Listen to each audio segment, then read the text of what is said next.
Hi everyone, welcome to 1% Crime. I know you can't sleep, so I'll accompany you with crime stories that happened all over the world. Before we get to the story, tell me where did you hear it from? And if you like this content, don't forget to like, comment, and subscribe. Let's jump straight into the story. On December 1st, 2022, the Mendoza Criminal Court stood waiting, holding its breath. The atmosphere in the courtroom was tense, and the surrounding area was filled with people waiting for the verdict. On the dock sat a woman aged 32, dressed in a black dress, with white beads around her neck. Her face expressed not a single emotion, and her eyes burned with only equanimity and restraint. She was preparing to hear the judgment that would determine her fate and leave a mark on history. Everyone in the room had known this woman for many years, but now they were faced with a mystery that was difficult for them to understand. Outside the courtroom doors, the approaching footsteps of the judge could be heard, like the pounding of a heart, echoing in the silence and felt in every corner of the place. Everyone knew that what was at stake today was not only the fate of the woman in the dock, but also the truth that had remained in the shadows for so long. There was a whole story behind this woman, the events of which were as mysterious as she was. The truth of this real crime is hidden in the details, and the trial becomes a real challenge for all involved. Manadú is a small town hidden among the mountains and valleys of the Argentine province of Mendoza. This is the place where nature reveals its most beautiful colors. In autumn, the streets are sprinkled with golden leaves, and the mountain peaks are painted in shades of orange and red.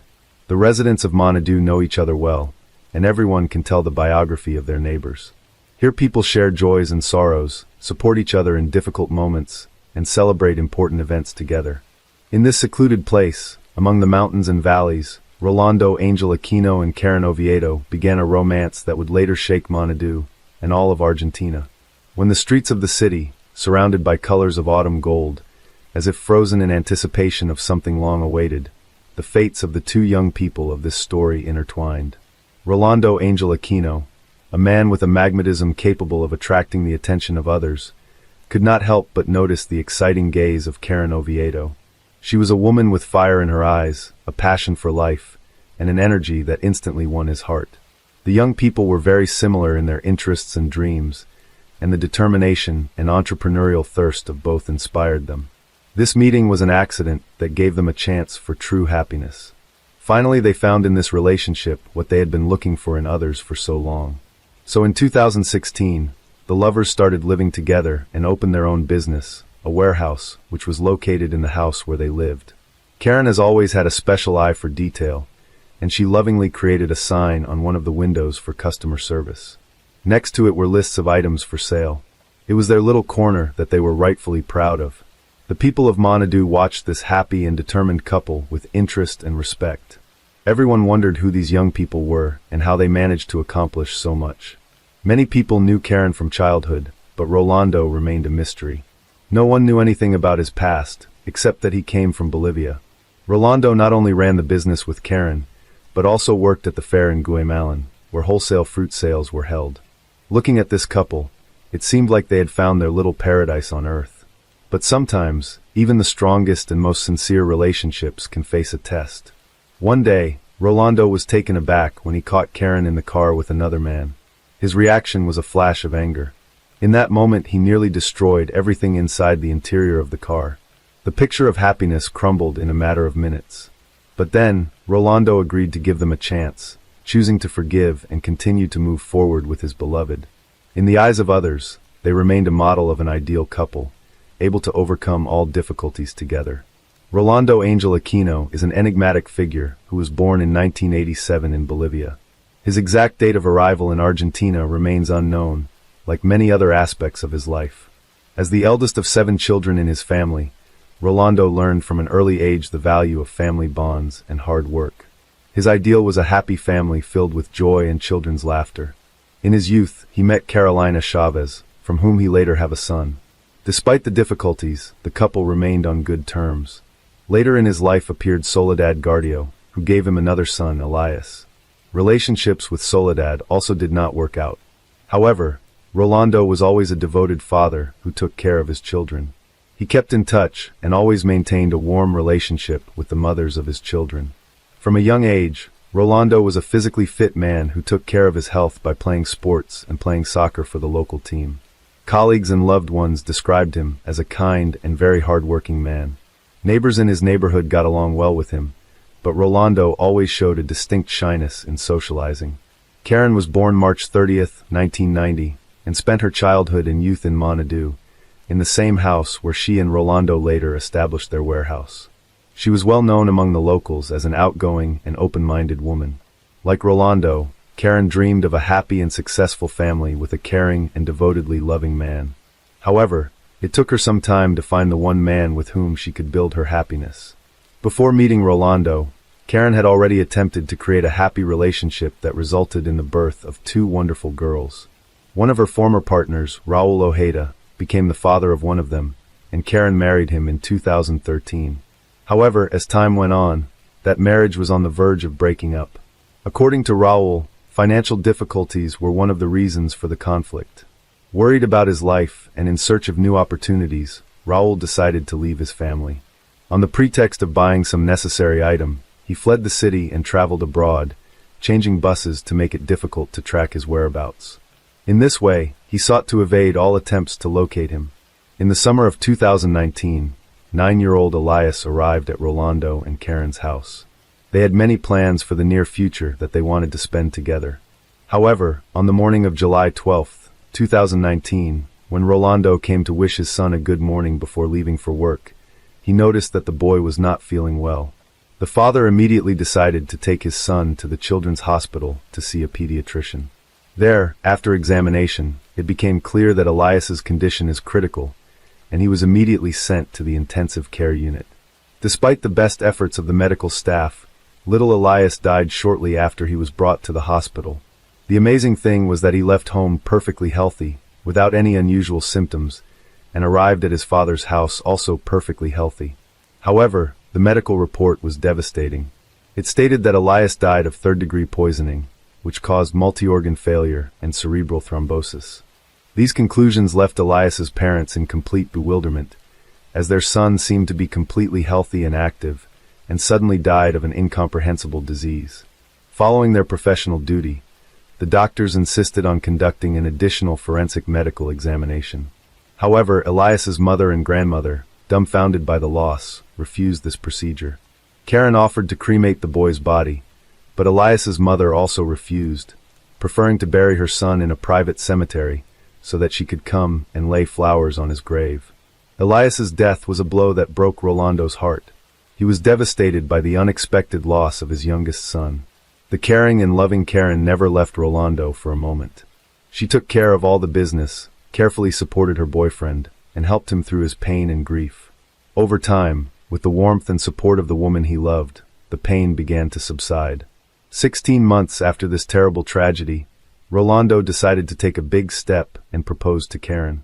They got married, and the man was sure that this woman would always be by his side. However, their happiness turned out to be short-lived. On February 6, 2022, Karen returned home after a beauty salon and working out at the gym, and noticed that Rolando began to experience serious health problems. The next day, February 7th, she found a medical ambulance outside their home. Rolando, 35, suddenly felt very ill. After vomiting profusely, he collapsed in the living room of their home, and the housekeeper called for emergency medical help. The doctors allowed Karen to pass to her husband. When Rolando was taken to the Santa Maria clinic, his condition was critical. Despite the efforts of the medical staff, the young man passed away on February 9th. The cause of his death was severe poisoning. Given that Rolando was a healthy man who was active in sports, the medical staff began to ask questions of his wife. Karen confirmed that Rolando was taking medication to remove dark spots on his skin. For specialists, this information was highly suspicious. Tests revealed a significant excess of calcium oxalate crystals in Rolando's system, which is a characteristic sign of poisoning by ethylene glycol, the main component of antifreeze for cars. The investigation into this strange and unexpected death of Rolando became a high priority for authorities. The prosecutor's office was actively investigating the neighborhood where the Aquino couple lived. Neighbors became important witnesses, reporting that Karen had repeatedly given her husband some unknown medication. They were aware that she used these medications to go to a party without her husband. However, neighbors also expressed doubts about what happened to Rolando's son, which led investigators to think and consider the theory that Karen may have only wanted to temporarily sedate her husband rather than take his life. However, the findings of the Technology Crimes Unit officers completely ruled out this hypothesis. Requests for various forensic examinations were sent, and Karen, the wife of the deceased, was thoroughly questioned. Many contradictions arose during the interrogation. The investigating officers called on Karen to name the substance she had slipped to her husband before his death. The woman claimed that it was just a skin blemish remedy and that she had administered it through and for. However, when she was asked to provide a vial of the solution, Karen said that the housekeeper had already thrown the drug away. A further interview was then conducted with the housekeeper, Claudia Cortez, who denied Karen's statement regarding the discarded vial. She also reported that she had overheard a conversation between the couple in which Rolando expressed dissatisfaction with the medication he was receiving. Karen was detained during the investigation, and her cell phone was seized. Rolando's family, friends, and teammates were shocked by the news of his death. For visitors to the Aquino couple's warehouse and other locals, it was also a shock. No one could understand what had happened or why the father of the family had bid farewell to the world so suddenly. Raul, Karen's ex-husband, was extremely surprised when rumors of a deliberate poisoning began to spread. He claimed that his ex-spouse was always affectionate and never violent towards him. After analyzing the suspect's phone, it was discovered that Karen had searched a search engine for information on the deadliest poisons and how to clear her search history. In addition, records of her 2 ethylene glycol orders from an online store were found. The Agency for Toxic Substances, as well as the U.S. Centers for Disease Control and Prevention, found that it is a synthetic substance that absorbs water and is used in the production of antifreeze. This product is odorless, has a sweet taste, and is extremely dangerous to humans. With the preliminary results of the forensic examination and all the information discovered, the prosecutor's office charged Karen with willfully poisoning Rolando with a poisonous substance diluted with orange juice. Consumption of this beverage caused Rolando's health to seriously deteriorate, and he died. A series of strange and tragic events in the Aquino family forced the authorities to take drastic action. By mid-February, with enough evidence against Karen, an aggravated murder charge was filed. In parallel, suspicions surfaced as to the cause of 9-year-old Elias' death, triggering a new investigation. The prosecutor's office decided to conduct a detailed investigation into the boy's medical history. The mother claimed that Elias was fully healthy and active, and that he had suddenly gone into a coma while at his father's house, from which he never came out. The boy's death certificate indicated that the cause was a malfunction of his internal systems and cerebral thrombosis. However, investigators persistently doubted that Elias, at age 9, could have died of such causes, especially given his overall health. The prosecutor's office requested information about possible purchases of ethylene glycol and received a response confirming that Karen purchased the poison on July 2, 2019, shortly before the boy arrived at the Aquino home. Information from Elias' relatives also confirmed that Karen insisted on cremating his body, but the birth mother rejected the idea and preferred to bury her son. The evidence gathered was enough for prosecutor Claudia Rios to file new aggravated murder charges against Karen on March 4th, related to the poisoning of Elias. On March 14th, a judge ordered pretrial detention for the woman, who tried to appeal, but the judge rejected it, affirming that she should remain behind bars until the trial began. That trial began 10 months later, and was an important step in unraveling this complex and dark story. The long-awaited trial began in the Mendoza Criminal Court, attracting public immediate attention. November 28, 2022, was the beginning of the nationwide trial of Karen Oviedo. 2 indictments were pending. The first, led by prosecutor Fernando Guzzo, concerned the murder of Elias, and the second, involving Claudia Rios, touched on the murder of Rolando. When the trial began, Rolando's eldest son, Javier Aquino, who was only 15 years old, appeared as a plaintiff, supported by counsel. Prosecutor Guzzo argued that Karen killed first Elias, and then his father by giving them ethylene glycol mixed with orange juice. This led to the severe poisoning and death of the son and father. Karen's defense representatives sought to refute the charges against her. They argued that Rolando was violent and abusive to their client, and that there was no credible evidence to support the allegations. The defense also stressed that Karen had no motive for the murder. Why would she kill Elias? Obviously, little Elias could not have posed a threat. Karen's attorney pointed out that the house, cars, and business belonged only to her. He also argued that her client had not made any purchases through her phone, and why would she have searched the internet for information about poisons when she had already used ethylene glycol to poison Elias, as the prosecutor claimed? The lawyer emphasized that while the actions that led to the deaths of the father and son are heinous, it does not give the right to indict a person until they are fully proven guilty. The defense attempted to sow doubt among the jury by arguing that the charges against Karen were false, and Karen claimed that the antifreeze purchase could have been made by her partner by hacking into her account. She also claimed she had an alibi for when her husband was poisoned. On February 6th, Karen was not at home when he began having health problems. The defendant, known to the media as the Guatemalan poisoner, was given the opportunity to speak after the initial phase of the trial was over. Judge Diego Liberty allowed her to speak, and Karen passionately argued that she was being accused of a horrific crime she did not commit. It was extremely painful for her to realize this, especially since she was the mother of 2 young daughters. The court hearing continued, and it was the turn of witness testimony that revealed new aspects of the case. The prosecution decided to address several questions to Karen. Prosecutor Guzzo, focusing on key points, asked her if Karen had suggested that her son Rolando be cremated. To this question, Karen responded emphatically that the decision on this matter was not up to her, and she had never made any such suggestion. The prosecution called as witnesses relatives of the deceased to reveal further details of what had happened. Soledad, Elias' mother, told the court that after her son's death, Rolando relayed to her Karen's words, in which she suggested that Elias' body be cremated so that both families could keep the boy's ashes. However, Soledad rejected the idea. She also shared her memories of meeting Rolando at the cemetery, where she was told about Karen's jealousy. According to her, Karen even slept in a separate bed, that the relationship between Rolando and Karen was so tainted that the couple slept separately. Another witness was Carolina, the mother of Rolando's first child. She confirmed that according to her ex-husband, the couple slept separately, but Carolina herself had not had any interaction with Karen prior to the incident. However, on the morning of February 8th, Karen herself called her to inform her that Rolando was sick and in the hospital.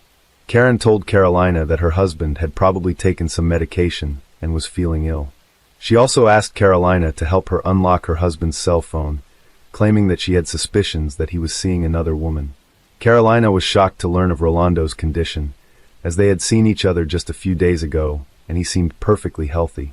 She revealed that when she arrived at the hospital, Karen was already there and had gone to see the doctors. Carolina wasn't allowed inside, so she was left waiting. Later, as she was leaving the hospital, Karen told her that no one else was there and everyone had left. This made Carolina very suspicious, and she demanded an explanation from the doctors, to which the doctor announced that the patient had lost consciousness and was not responding to treatment. Caroline then went to the hospital secretary and complained. After talking to Karen, Carolina learned that Rolando had taken medication for skin blemishes, after which he had had an allergic reaction. She claimed that the medication bottle no longer existed because the housekeeper had thrown it away. All these details added to the mystery of this complex case. The trial continued, and now doctors and experts stood before the jury to present forensic evidence and the results of a psychological examination. This evidence threw light on details that had gone unnoticed earlier. Dr. Ivana Marinelli, a pediatrician at the hospital, described how she cared for Elias in July 2019 when the boy was hospitalized. She described that Elias was brought to the medical facility with severe breathing difficulties and urgently required intubation. He also underwent a CT scan which revealed a deep cerebral thrombosis. Elias was given a course of intensive care. The doctor also confirmed that the symptoms that Elias had were consistent with ethylene glycol poisoning. This included impaired consciousness, restlessness, and a subsequent coma accompanied by a blood clotting disorder. Despite the best efforts of medical personnel, the boy's condition worsened, and after 5 p.m. on July 12th, cardiac and respiratory arrest ensued. Doctors tried to resuscitate Elias for 50 minutes with the participation of his father, but all efforts were futile. He was pronounced dead at 6 p.m. The jury also read the results of Karen's psychological examination, conducted at the request of the prosecution. In their findings, the experts emphasized that Karen had lied and concealed the truth. She was presented as a person seeking to create an image of a decent person, but in reality she was characterized as cold and cruel. In their conclusions, the experts also noted that a psychological examination was conducted immediately after Karen's husband's death, but did not reveal any emotional effects related to the loss of her spouse. This raised doubts about Karen's sincerity and characterized her as a cold-blooded and self-focused woman. The examiners found evidence of latent hostility and impulsive behavioral reactions in Karen. Finally, Prosecutor Guzzo expressed doubt that Karen was a victim of gender-based violence as she portrayed herself in her testimony. All of this information described the true psychological profile of the defendant. The long weeks of tense waiting and continuous court hearings came to a close. The trial brought many people together in the courtroom, their eyes fixed tensely on the jury and the judge, awaiting the decision that would bring justice to this complex and tragic story. The prosecutor, in moving for a judgment of conviction against Karen, assured the jury that all the evidence gathered strongly suggested that she was the one who planned and committed both murders. She purchased ethylene glycol in cold blood, disposed of the packaging, and disguised it as regular juice. Karen watched her loved ones die without providing help in their moment of suffering. Prosecutor Claudia Rios, who was prosecuting Karen's case for Rolando's murder, provided the court with an ethylene glycol purchase sheet paid from Karen's bank account. The prosecution and the plaintiff insisted that the jury reach a unanimous verdict because that would be the only way to achieve justice in the case. They insisted that Karen Oviedo be found guilty of murder with evidence of extreme cruelty. The defense, on the other hand, insisted that there was insufficient evidence to fully prove her client's guilt. The defense attorney argued that a person can be good or bad, but that it is not always related to the commission of a crime, and that for their client, the death of Rolando and his son was an incredible tragedy and a sad event.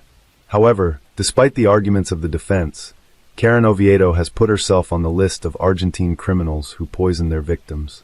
After a long silence and tense waiting for the verdict, the jury made their decision. They handed down a unanimous verdict. Karen Oviedo was found guilty of killing Elias and committing the crime with particular cruelty. She was also found guilty of Rolando's aggravated death by insidious procedure. Karen, standing in her black outfit with white beads around her neck, listened to the verdict without apparent emotion. The jury reached a guilty verdict. She was awarded a life sentence in prison. Karen Oviedo, the woman in the dock, tried to escape punishment for the treacherous murders that shook society and left many unsolved questions. Her plans to cremate the bodies of the victims may have been her last attempt to escape the punishment she deserved. However, despite her tricks, the court and jury did not give in and rendered a just verdict. So why did Karen Oviedo kill her loved ones? That remains a mystery. She had everything she needed to be happy. Perhaps the motive lies in the depths of her own soul, in jealousy, self-interest, pride.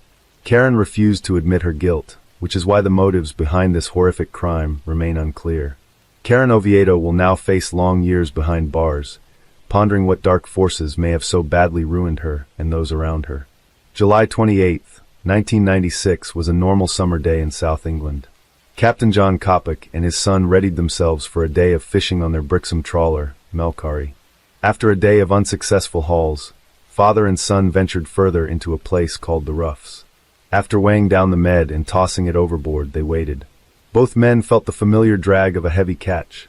Coppock assumed they must have caught a big fish, and decided it was time to bring the net back to the surface. However, it was not a fish. Crumbed, the men watched as the dead body of a man flopped onto their deck. Coppock immediately alerted the Brixham Coast Guard. The body was badly decomposed. It had been in the ocean for some time.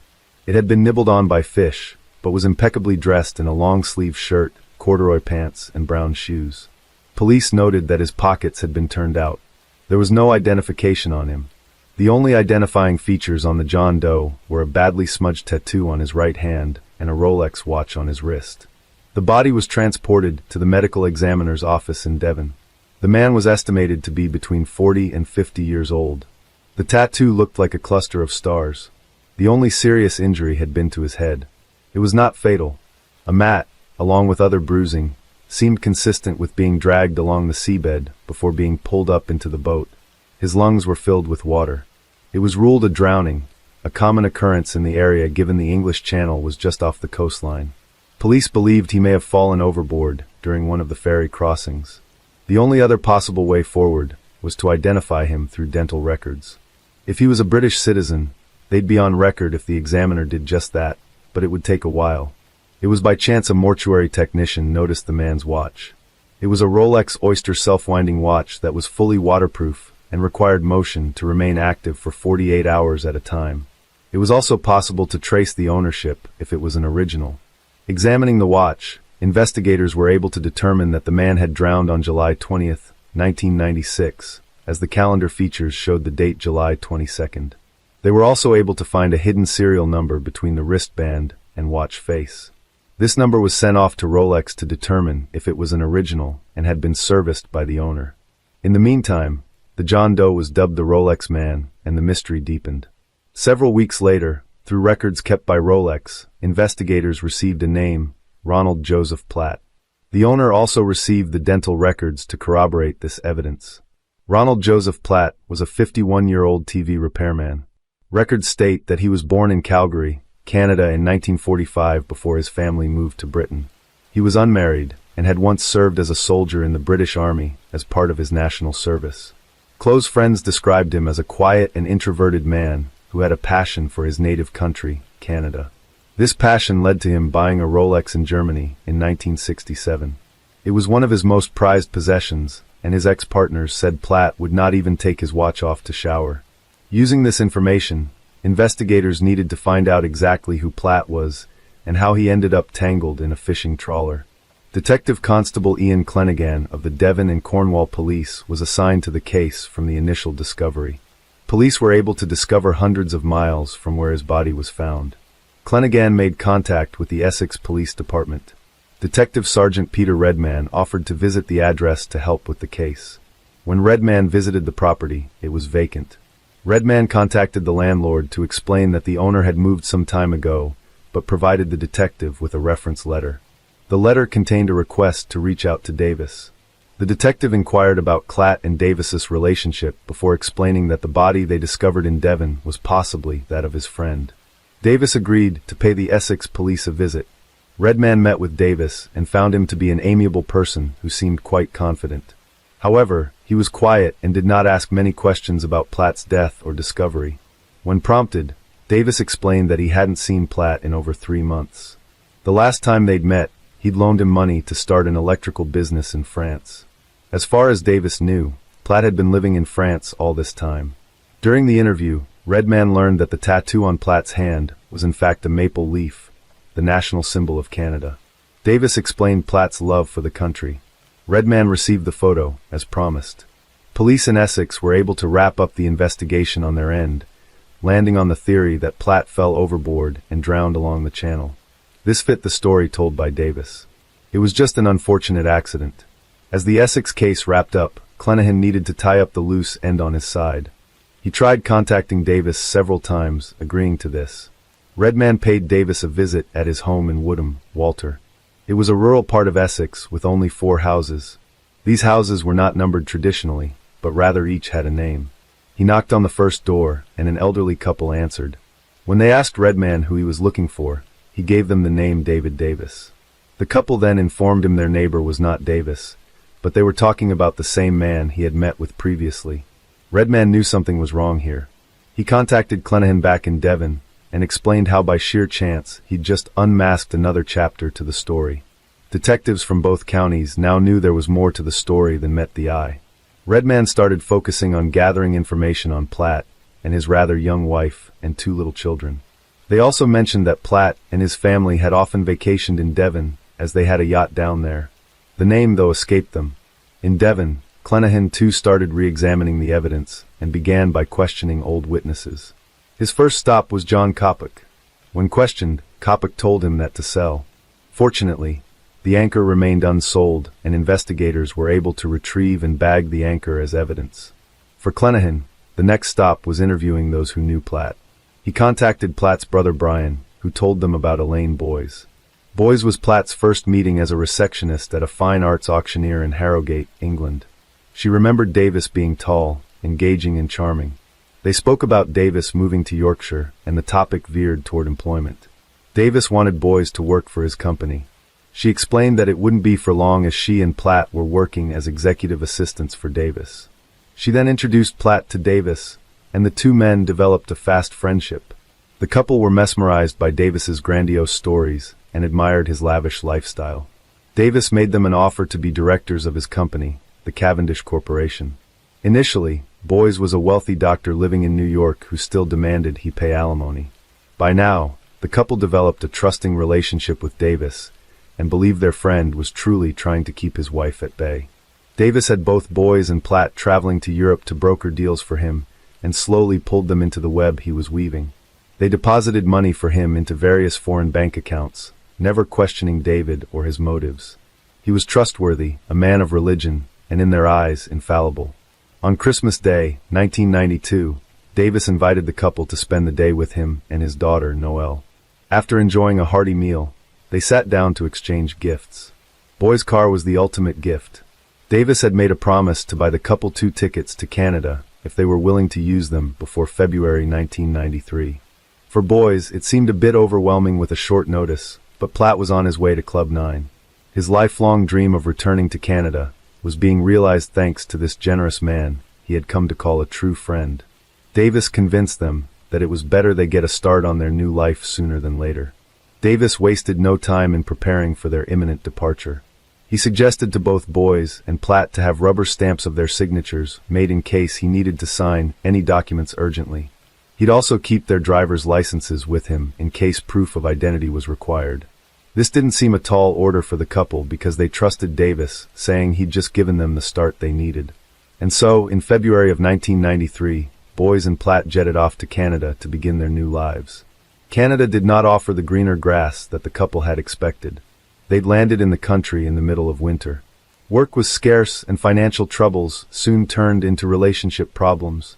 Boys and Platt tried to make it work, but the growing tension created a rift, and they soon drifted apart. 5 months later, Boys returned to England to attend her sister's wedding as a bridesmaid. She had no intention of returning to Canada. Having become family friends, Davis was also invited to the wedding. There, he spoke to Boys and inquired after Platt. He was upset after hearing that Boys was not returning to Canada and that she and Platt had ended their relationship. Davis tried convincing Boys to give Platt in Canada a second chance. When she refused, Davis suddenly changed tactics.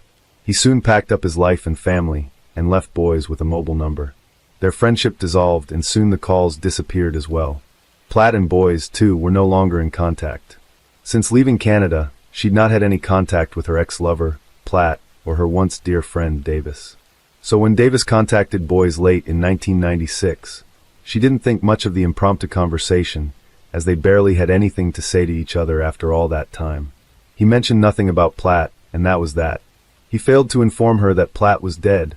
After the interview was over, Boys told police she now had her suspicions that Davis was somehow involved in Platt's death.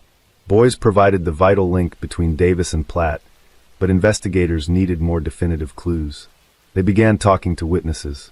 After the wedding in Harrogate, Davis made a quick escape with his family to Devon. There he began introducing himself as Ron Platt. His daughter was pregnant, and so he introduced people to her as his wife, sometimes calling her Elaine Boys, other times Noelle Platt. It was also coming knowledge that Davis owned a yacht. Adding further suspicion was that witnesses said they had seen Platt and Davis together a month before Platt's body was discovered. They'd allegedly booked into the steam packet in as brothers David and Ronald Platt. By now, police knew Davis was lying about Platt and his knowledge about his death. They needed a final bit of evidence, though. Looking into mobile records, Davis's numbers showed that calls had been made from the same area that the medical examiner estimated the drowning of Platt occurred. Essex police planned a sting operation to arrest Davis on suspicion of Platt's murder. They waited for him to arrive at the Chelmsford train station after being tipped off by Boys, who agreed to meet Davis for coffee. He, however, evaded them. Redmond, though, was tenacious and decided to drive by the family home. There, he noticed activity, but he did not pounce immediately, calling for backup instead. There was the assumption that Davis might be armed. As they prepared to make their move, a taxi pulled up to the driveway and Davis made a quick getaway as the taxi sped off. Police gave chase and Davis was eventually apprehended. With a gun trained on him, Davis surrendered without incident. Little did police know, this was only the tip of the iceberg. Davis was arrested and his fingerprints taken. Running them through an international database revealed another twist to an already thickening plot. The prince came back belonging to a man named Albert Johnson Walker.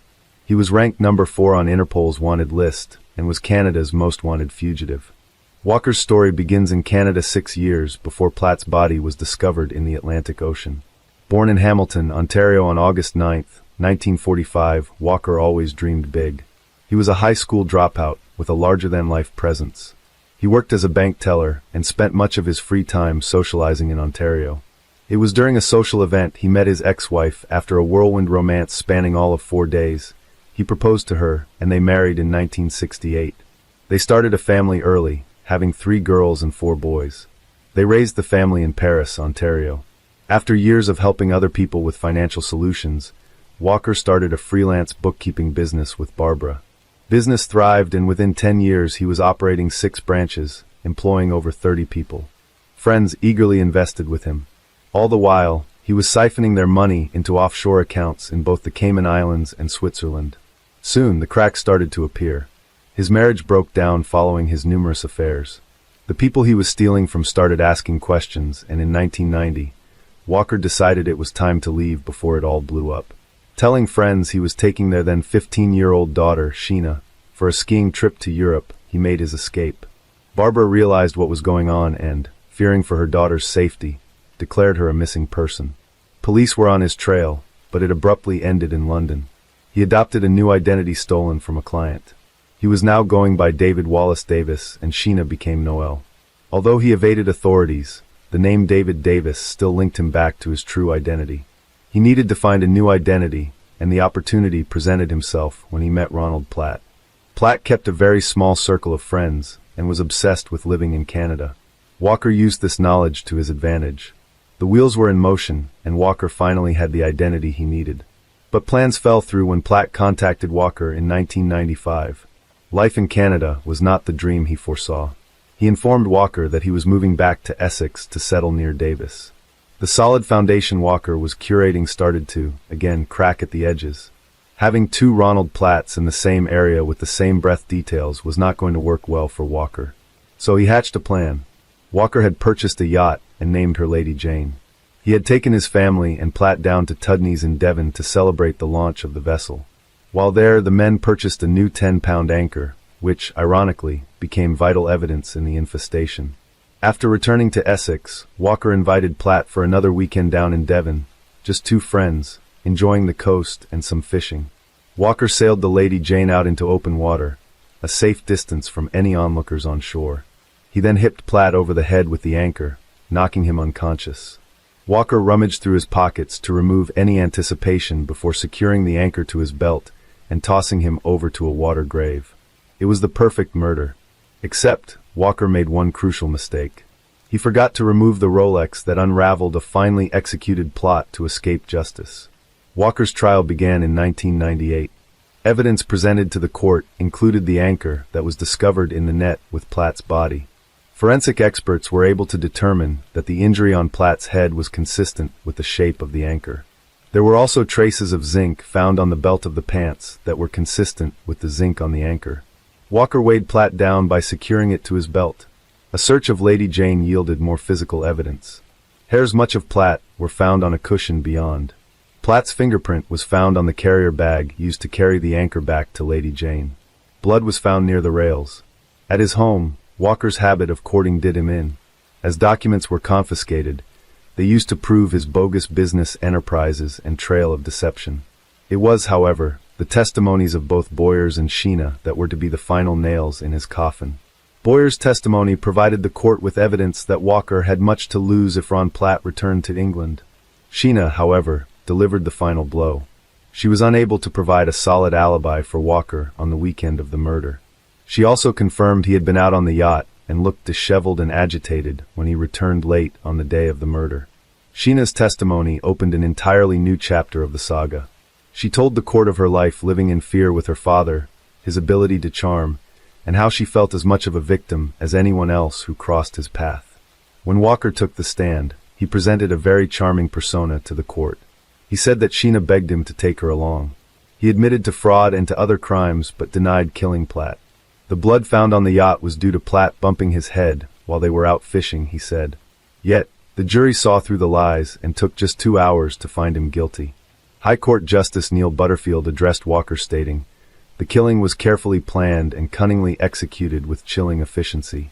You are a plausible, intelligent, and ruthless man who poses a serious threat to anyone who stands in your way." He was sentenced to 15 years to life. In 2005, he was allowed to return to Canada to serve out a sentence. In 2007, age 61, he was given an additional 4 years to run concurrently with a sentence. In 2015, he filed an application for parole but withdrew it at the last moment. Now, at age 75, the Parole Board of Canada has denied him his freedom by revoking his application for day and full parole. He was also denied his request to go to Vancouver Island unaccompanied or a personal development program. It's likely he will never taste freedom again. Walker did, indeed, execute an almost perfect crime. However, karma has a way of catching up. Had it not been for Rollo Platt's genuine Rolex and a string of events that occurred by sheer chance, he may have gotten away with it. The case of Lisa Cecilia Hardham, the fiancée of a tyrant who turned a luxury apartment into a prison. Controlling behavior in couple relationships, unfortunately, is not uncommon and quite dangerous. It manifests itself when a person tries to subjugate and forcibly adapt their other half to their own needs through intimidation, demonstrations of strength and power, as well as humiliation and total control. Often the victim, because of the instilled feelings of fear and guilt, does not realize that he or she is in a destructive situation. The story of a young woman named Lisa Cecilia Hardham illustrates what a relationship with a control freak can lead to. She naively believed that she had met the love of her life, but she herself did not notice how her fiancé became a monster who turned their luxurious apartment into a real prison with 24-hour video surveillance. This case provoked an international scandal and was widely covered in the press. The unfortunate Lisa tried to make Lisa look mentally unstable and cold-blooded crime to pass off as an accident or voluntary resignation from life. However, the perpetrator, despite his money and connections, did not manage to escape responsibility. Now let's understand how her beloved man turned into a monster who hid his inhuman attitude behind care. Lisa Cecilia Hardham. Biography. Family. Early years. Our today's heroine was born in Canada on June 12, 1981 in the suburbs of Toronto, and was the second child in the family. Lisa was brought up together with her older brother, Jason, with whom she has always been very close. They were raised independently by single mom, Joanna. Brother and sister did not remember their father, because he left the family when the children were very young and no longer took any part in their lives. Lisa Cecilia grew up as an active and purposeful girl. From an early age, she was involved in sports. Together with her brother, went to the martial arts section, liked to play soccer and volleyball. But her main passion has always been ballet. She daily visited the dance studio, where she practiced at the bar for several hours. The girl from childhood was tall and slender, but professional ballet classes required the strictest diet, which had a detrimental effect in adolescence. Lisa developed anorexia on the background of eating disorders. For a long time, she kept silent about her problem, believing that she could cope with everything herself. But when her weight approached critically low values, her mother sounded the alarm and put her daughter in the clinic, where Lisa needed to spend several months to restore health and weight gain. After graduating from school, the girl continued dancing classes and also decided to connect her life with the beauty industry. In parallel with her university studies, she got a job as a perfumer in one of the stores of a large cosmetics chain. And in her spare time, she studied the subtleties of makeup and hairdressing, moving to Australia. In 2005, having celebrated her 24th birthday, Lisa decided to make drastic changes in her life. She wanted to go to the other side of the world, to Australia, and there were several reasons for that. Firstly, she wanted to live in a warmer and milder climate, and secondly, Lisa wanted to see the world. She took a 1-year work visa and traveled to another continent.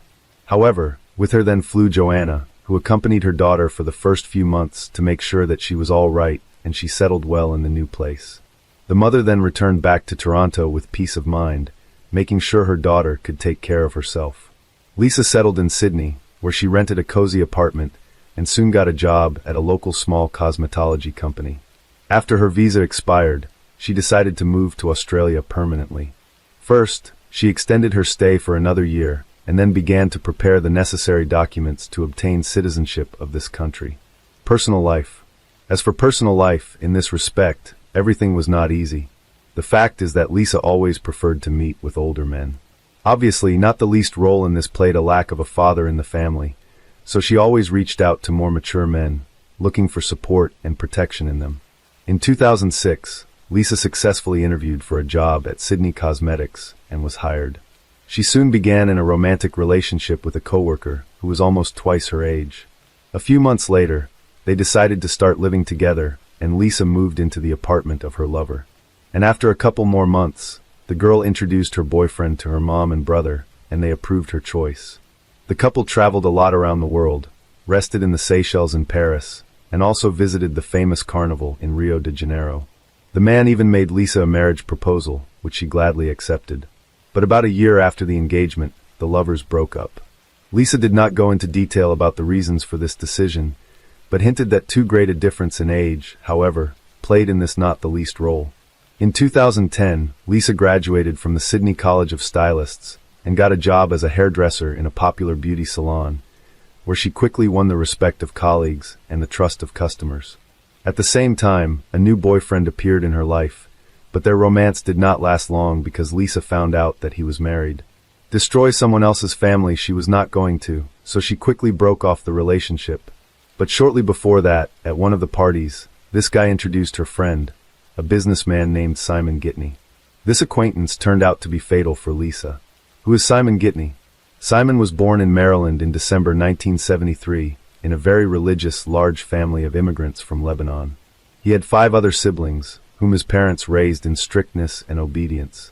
However, Simon from a young age had problems with controlling emotions and outbursts of anger, and he was also possessive, did not tolerate rejection, and often gave the will of his fists. All this eventually led to serious problems with the law. The first time Gitney was behind bars was at the age of 18, when he came to his ex-girlfriend in the store where she worked and began to openly molest her. The store owner interceded for the girl and threw the impudent man out the door, but Simon returned with friends who grabbed the store owner and held him while Simon beat him severely. That time, the guy only served a few months and was released on bail for good behavior afterwards. But 3 years later, he was arrested again, this time on theft charges. However, Simon resisted violently, threw himself into a fight, and bit off one of the policeman's earlobe. He was threatened with a serious prison sentence for this prank, but the pastor of the Lebanese Christian church of which his entire family was members interceded. As a result, the young man spent only a year and a half in prison. In 2000, Simon again came to the attention of the police, and this time he was arrested for possession and distribution of illegal substances. But the sentence was again extremely lenient, and he served 2 years out of the 4 assigned to him. On release, Gadamai, as it seemed to everyone, took the path of correction. He moved to Sydney, where with a few friends founded a fairly successful business for the production and sale of luxury women's shoes. This business brought a stable high income, so Simon quickly became rich, acquired luxury real estate in a prestigious neighborhood, a premium class car, and carefully tried to hide from everyone his rich criminal past. From his roommates to his lovers. At that party, Simon and Lisa exchanged phone numbers, and soon he called her himself. Their relaxed communication somehow imperceptibly grew into a buddy relationship, and when in January 2010 Lisa complained that she was unhappy with her current living conditions and would like to rent an apartment in another neighborhood, Itani kindly offered her to live for free in one of the rooms of his luxurious apartment while she was looking for a suitable place to rent. Lisa accepted the offer, although her mother was somewhat alarmed by this turn of events. But Lisa convinced Joanna that it was a temporary measure and that she and Simon are just friends. By the way, she herself at that time thought that the man who so carefully monitors his appearance and adores piercings preferred to build relationships with guys. But this opinion turned out to be wrong. For the first couple of months, Itani really kept his distance.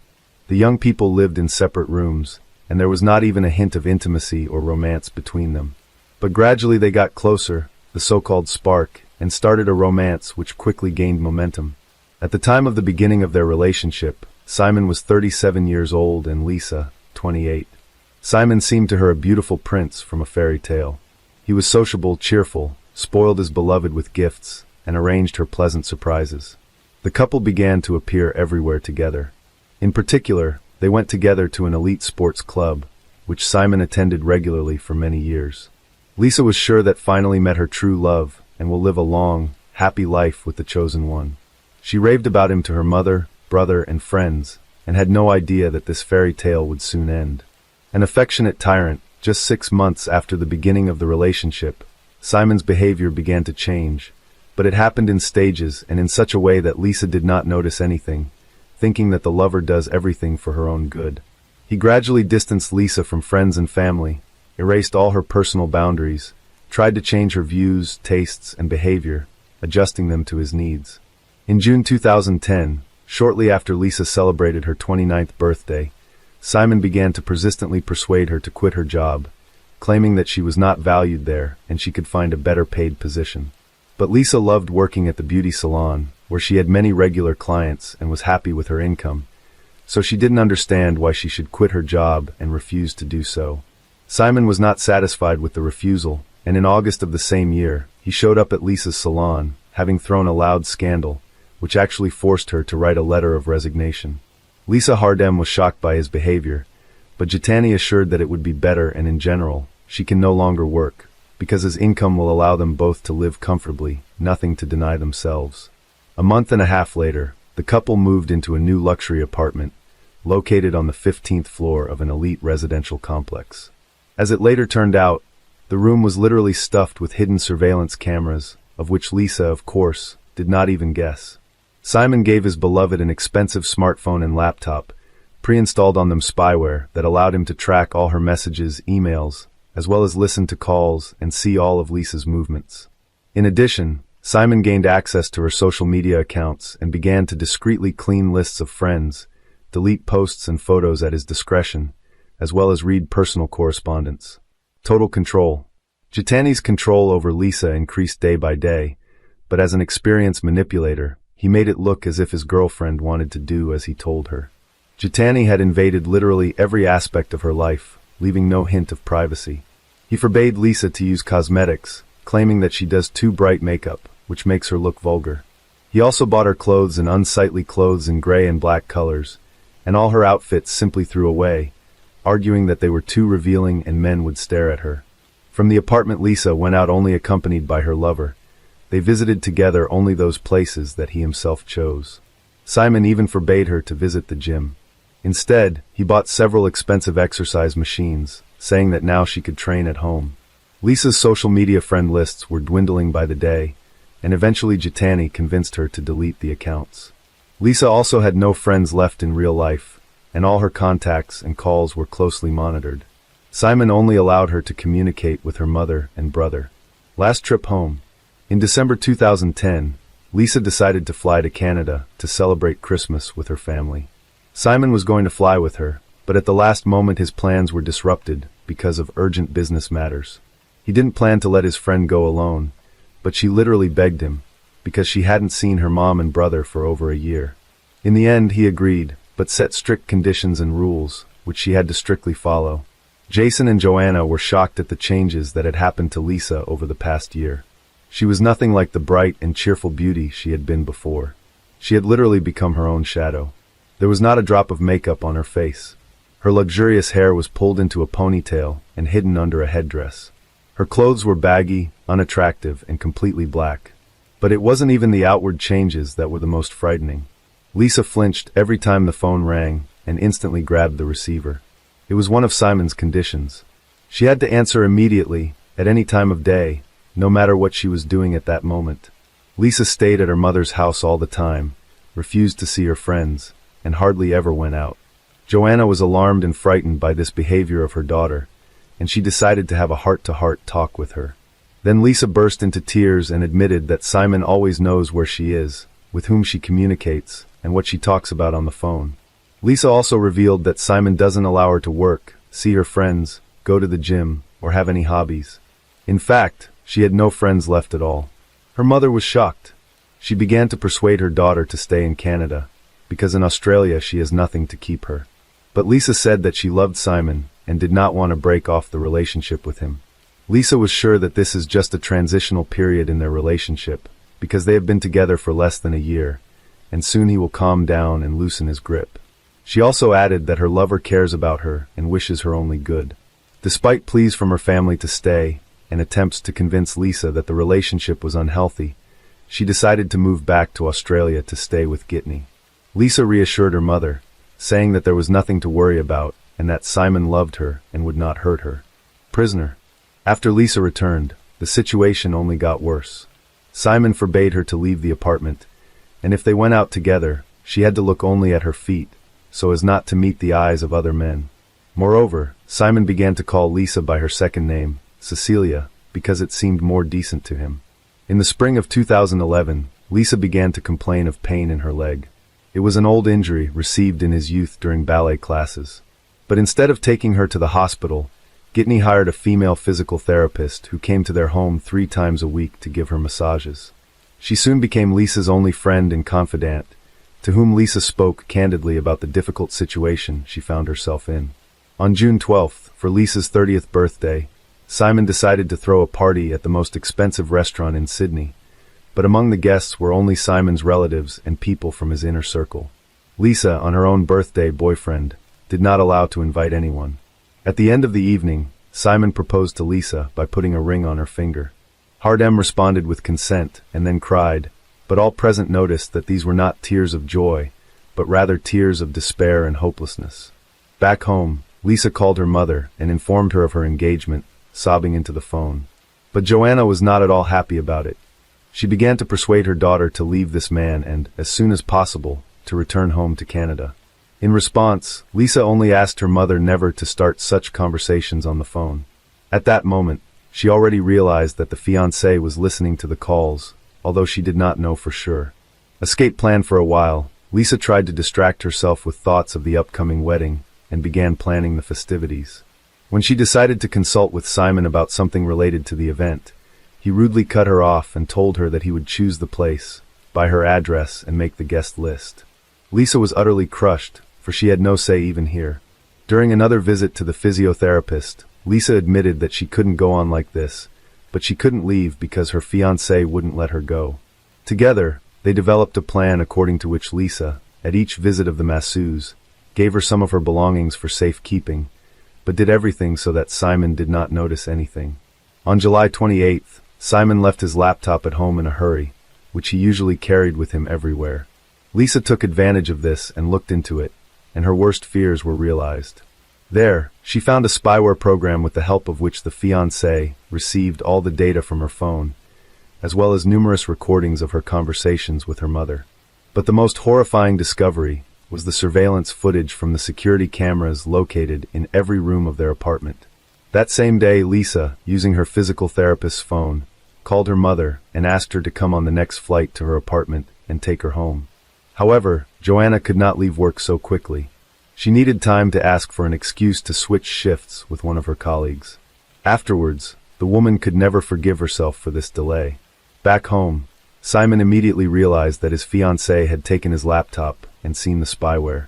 Lisa cried, trying to figure out why she deserved to be treated that way, but Simon only pointed out that he'd done it for her own good. Accident or murder?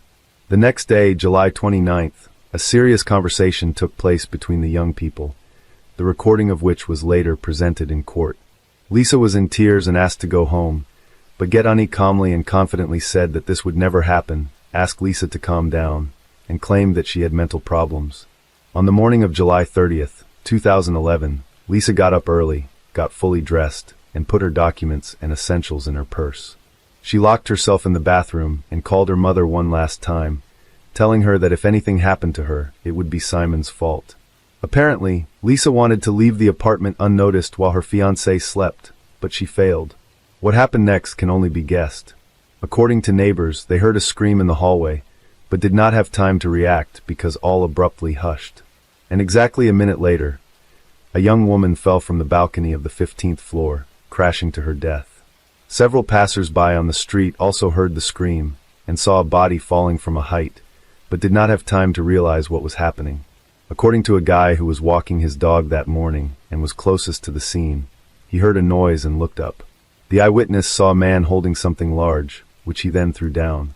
When passers-by came to the place of the fall, they saw a young woman lying on the ground, but all attempts to help her were in vain, as she died instantly, having received extensive injuries. 3 minutes later, Gitney, dressed in his pajamas, ran out into the street. He was crying, saying he didn't know how he was going to live his life and claiming that he hadn't caught his fiancée in time.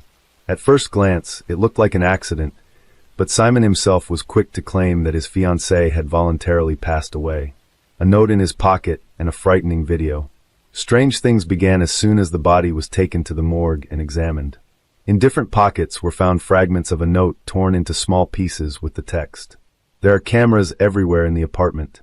Probably Lisa was afraid that Simon might find the message, so she turned the note into a kind of garbage and scattered it in different pockets. A check showed that there were indeed a lot of cameras in the apartment, but the hard disk with recordings could not be found, and Simon claimed that there was no video recording at all. A surveillance camera in the communal hallway, on the other hand, captured something frightening. The short clip shows Lisa running out of the apartment and calling for help, but her fiancé grabs her from behind, covers her mouth, and drags her back in. This happened a minute before she fell off the balcony, and it was this scream that the neighbors heard, and Gaetani's laptop was found to contain a recording of a conversation he and Lisa had the night before the tragedy, as well as spyware that Simon used to spy on his fiancée. According to Simon, he and Lisa had an argument that morning, and she became hysterical. She ran out into the hallway screaming, but he brought her back because he didn't want to put on a show for the neighbors. In the apartment, he picked up the phone to call her mother, but Lisa ran out to the balcony at that moment and threw herself down, and he ran after her but did not catch her in time. He claimed that she had threatened to take her own life before, but he didn't take her words seriously. But Gaetani attributed the spy program to his concern for his fiancée's safety. Trial and sentencing. In the course of the trial, Simon was accompanied by already a new pasta, 22-year-old model Rachel Louise, who was just incredibly similar to his dead fiancée. However, later it was said that the girl just wanted to become famous at the expense of this high-profile case, and therefore willingly talked to the press and appeared on television, saying that Gaetani would never raise his hand on a woman. Simon's lawyers tried to convince the court that Lisa suffered from a mental disorder, was prone to hysterics, and could have voluntarily passed away. Even a long history of anorexia and treatment in the clinic came up. The defense also argued that the defendant, being short in stature, simply could not physically lift Lisa, who was taller than him, and also could not throw her off the balcony. But this version was refuted by a trainer from the gym, which Simon had attended regularly for many years. According to the trainer, the defendant worked with heavy weights, was much stronger than he appeared outwardly, and could easily have lifted Lisa. This was also supported by the absence of Lisa's fingerprints on the railing and the glass barrier, as she could not have jumped without leaning on them. Also testifying in court was the physiotherapist to whom Lisa had told in detail everything that had happened to her and had given her her belongings. In the hope of escaping, it was her testimony that was decisive. Gaetani was found guilty of murdering his fiancée and sentenced to 26 years in prison, with the possibility of parole after 18 years. After the verdict was announced, Rachel Louise threw a tantrum and began to insult the judge, for which she was removed from the room. All attempts by Simon and his lawyers to challenge the court's decision were rejected, and the verdict remained in force. Rachel soon dumped her boyfriend, saying in an interview that it was difficult for them to maintain a relationship in prison, but she remains convinced of his innocence. As the world heralded 1993 with joy and resolutions, one man in London set an eerie New Year's resolution of his own, a resolution to become a notorious killer. His target? Unsuspecting men in the gay community. But who was Colin Ireland, and what drove him to declare such a harrowing resolution? Why did he choose to transform a symbol of new beginnings into a dark and twisted game of cat and mouse? Hi, my name is James. Welcome to True Crime Case Files. In today's deep dive, we peel back the layers of one of the UK's most calculated serial killers, a man who sought fame through the fear he instilled. We'll uncover the story of how he executed his plan with chilling precision and overshadowed a bustling city's celebratory spirit by a series of gruesome crimes. To understand the mind behind the moniker the Gay Slayer, we must delve into the past of Colin Ireland. Born in 1954 in Dartford, Kent, Ireland's early life was marked by turbulence, upheaval, and poverty. His childhood, spent in an unsettled home, was the first chapter in a life marked by discontent and detachment. Raised by a single mother, Ireland's formative years were a carousel of different men entering and leaving his life. This instability laid the groundwork for a personality that craved control, a trait that would later manifest in the most sinister ways. His parents were unmarried 17-year-olds. His father left soon after his birth, and Ireland didn't know his identity. Due to his mother's money problems, they had to move a number of times. In spite of all the hardships, Ireland had a close relationship with his mother and remembered her as affectionate and benevolent. Ireland said that as a child, he was a thin, lanky little runt, always getting the worst of it from schoolyard bullies. This made Ireland frequently miss school. As a result, he didn't get a proper education and became sad and withdrawn, choosing his few friends among the most unthreatening kids. As a teenager, Ireland found himself entangled with the law. His crimes, though initially petty, hinted at a deeper struggle within, a struggle for identity, and a desperate need to assert his significance in a world where he felt invisible. Constantly in trouble of his own making, Ireland was sent to borstalls and prisons for theft, robbery, blackmail, and burglary. He ran away to London at 16 and hung out in an amusement arcade with a bad reputation where young boys were targeted by pedophiles. Ireland was approached by some of them. Besides, one of his jobs was a bouncer on a gay club. That's where his understanding of gay subcultures came from. As Ireland himself described the 70s, I was entering what I call the lost period, common to those who suffer from psychopathy. In between custodial periods, a lot of the 70s were a blur. I spent my time detached and wondering. In 1982, Ireland married Virginia Zammit, who was confined to a wheelchair. His colleague witnessed a pleasant family life when he visited them. They divorced 5 years later after Ireland's adultery. In 1989, he married Janet Young. He was abusive and after 4 months left his wife abruptly when she was away for the weekend, stealing over £10,000 from her account and leaving her completely broke. He moved to Southend-on-Sea, Essex, roughly 60 kilometers east of London, and lived in a hostel there. Later, he moved to his own flat. There, in this flat, Ireland decided to become a serial killer as his New Year's resolution. Drifting through adulthood, Ireland's life was a patchwork of odd jobs and fleeting relationships. But beneath this veneer of normalcy, there was a growing fascination with infamy and a desire to etch his name into criminal history. Ireland immersed himself in the dark world of serial killers. He studied them, not with a sense of horror, but with an analytical eye. What made them tick? How did they elude capture? These were the questions that consumed him. He spent many hours reading about serial killers and learning about geographic profiling, hence deciding to commit his murders far away from his home. A killer usually commits crimes in a certain radius of about 7 miles from his home. That's why Ireland chose London for his crime scene. He also planned to have at least 5 victims because he had read that a person needs to have such body count to qualify as a serial killer. The year 1993 witnessed a terrifying series of crimes that shook the core of London's LGBTQ+ community. Colin Ireland, a man whose unassuming demeanor masked a sinister agenda, embarked on a calculated campaign of terror, meticulously planning and executing a series of murders with chilling precision.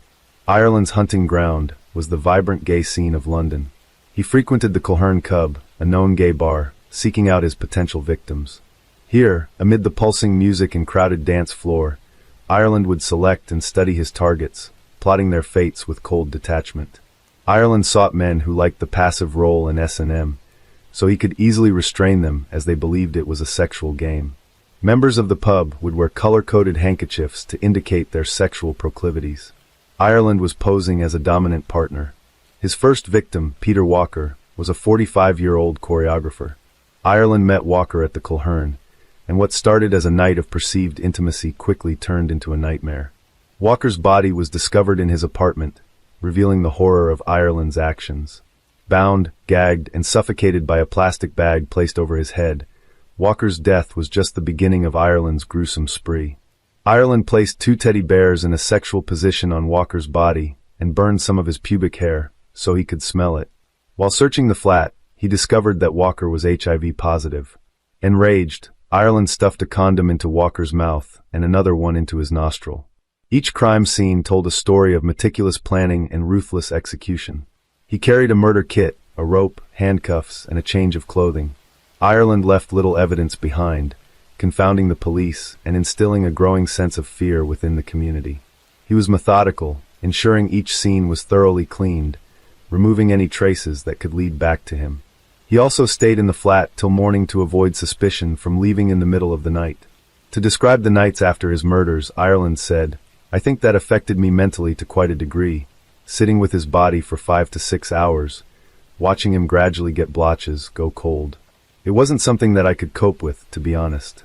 Ireland disposed of all the things he touched by throwing them out of a train window on his way back to Southend. When the police discovered the body, they assumed it was the result of a sexual game gone wrong. 2 months later, Ireland returned to the pub where he met 37-year-old librarian Christopher Dunn, who invited Ireland to his flat. Ireland tied, handcuffed, then beat and tortured his helpless victim before suffocating him by stuffing pieces of cloth into his mouth. After murdering him, Ireland used Dunn's pen and bank card to withdraw $200 from his account. The police assumed it was an accident as a result of a sex game and didn't link his death to walkers. Ireland was getting more and more confident as his New Year's resolution was coming together. Ireland met 35-year-old businessman Perry Bradley III at the Culhern pub. He was the son of Texas Democratic Party fundraiser Perry Bradley Jr. In his Kensington flat. Bradley refused to be tied. But Ireland told him that he couldn't perform sexually without it. Bradley reluctantly agreed, and then Ireland told him that he was a thief and he just wanted his money and pen. After Bradley gave Ireland his pen, Ireland told him that he should try to fall asleep as he wouldn't leave his flat till morning. Bradley did fall asleep, and Ireland realized that Bradley could identify him and strangled him. Then he placed a doll on top of the dead man's body. The heinous crimes of Colin Ireland not only sent shockwaves through the communities he targeted, but also captured the relentless gaze of the media. The press dubbed him the Gay Slayer, a moniker that sensationalized his horrific acts and underscored the homophobic undercurrents of the time. Within 3 days, on June 7th, Ireland was back at the Culhern. He met 33-year-old Andrew Collier, a housing warden, and went to his home. Again, Ireland handcuffed and tied his victim to the bed, demanding his bank details. After killing Collier's cat, Ireland strangled Collier. He placed a condom on Collier's penis and fastened the dead cat's mouth over it, and put the cat's tail into Collier's mouth. On June 15th, Ireland met Maltese chef Emmanuel Spiteri. Aged 41, he cuffed, bound, and strangled his victim, then stayed in his flat watching TV and eating Spiteri's food. After cleaning the scene, Ireland set fire to the flat, but it only caused minor damage. As the body count rose, so did the alarm. The gay community, already marginalized, now found itself in the grip of a predator who walked among them, unseen, unknown, and deadly. But what was the motive behind these abhorrent acts? Was it a deep-seated animosity towards the gay community, or something more cold and calculated? And what were the critical mistakes Ireland made, and how did they lead to his capture? As the death toll rose, London's Metropolitan Police found themselves grappling with a cunning predator. The investigation into Colin Ireland's crimes was a race against time, a complex puzzle that demanded not just diligence, but innovation in the face of a killer who seemed always one step ahead. Initially, the investigation faced significant challenges. Ireland's careful planning and meticulous cleanup at each crime scene left frustratingly few clues. The killer's methodical approach in disguising his identity and movements compounded the difficulty, turning the investigation into a labyrinthine task. Detectives were confronted with a disturbing pattern. All victims were men from the gay community, their bodies discovered in their own homes, a sign of trust brutally exploited. This realization led to a focused investigation in London's gay scene, particularly around the Culhern pub where Ireland hunted for his victims. The breakthrough came from meticulous police work and a stroke of luck. A forgotten fingerprint at a crime scene, a chance capture on one of London's first CCTV cameras. These were the pivotal moments that began to unravel Ireland's web of deceit. When Ireland was in Andrew Collier's flat, they heard a noise outside and came up to the window. Ireland gripped a horizontal metal bar across the window and forgot to wipe it off. The police then found these fingerprints.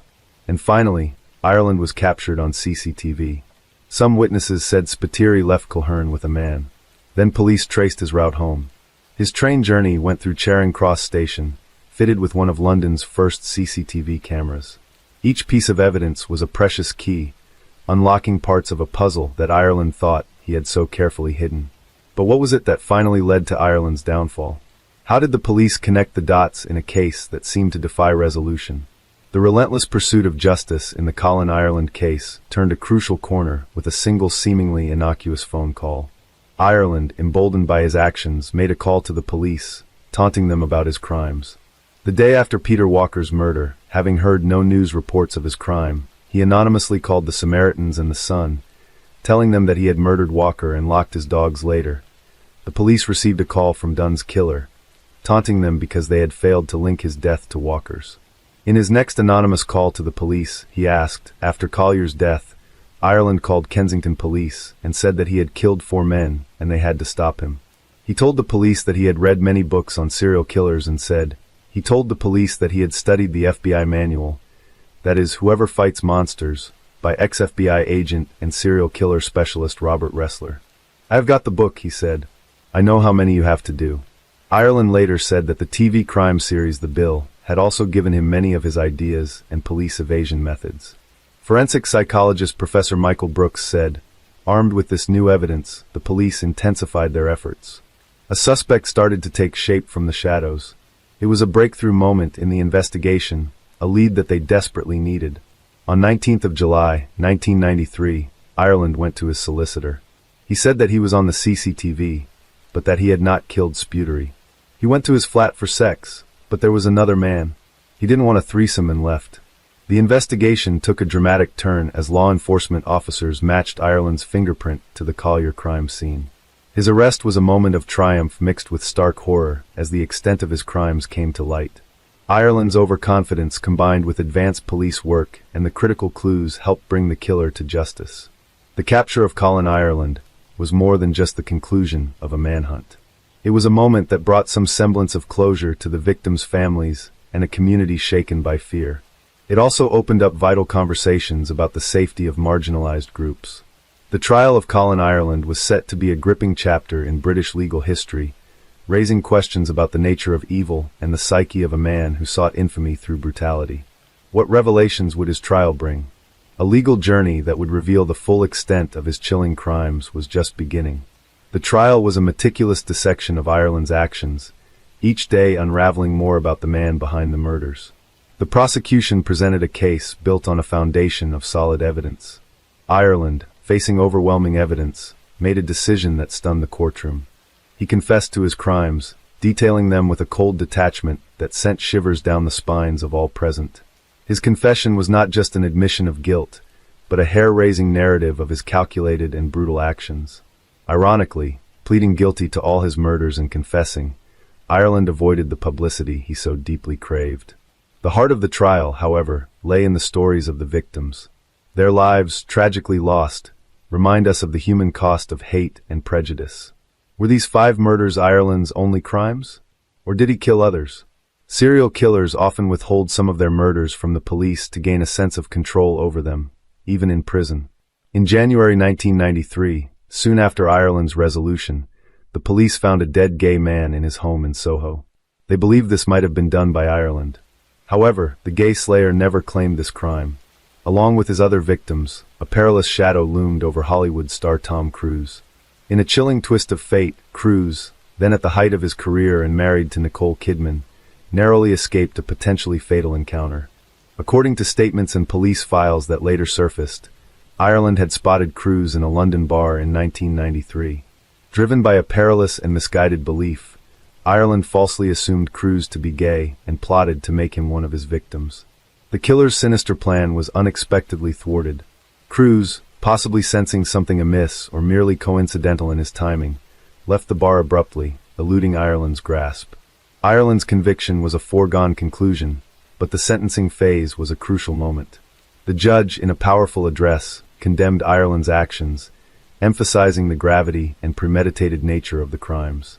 The judge called Ireland exceptionally frightening and dangerous. He said to him, "To take one human life is an outrage. To take 5 is carnage.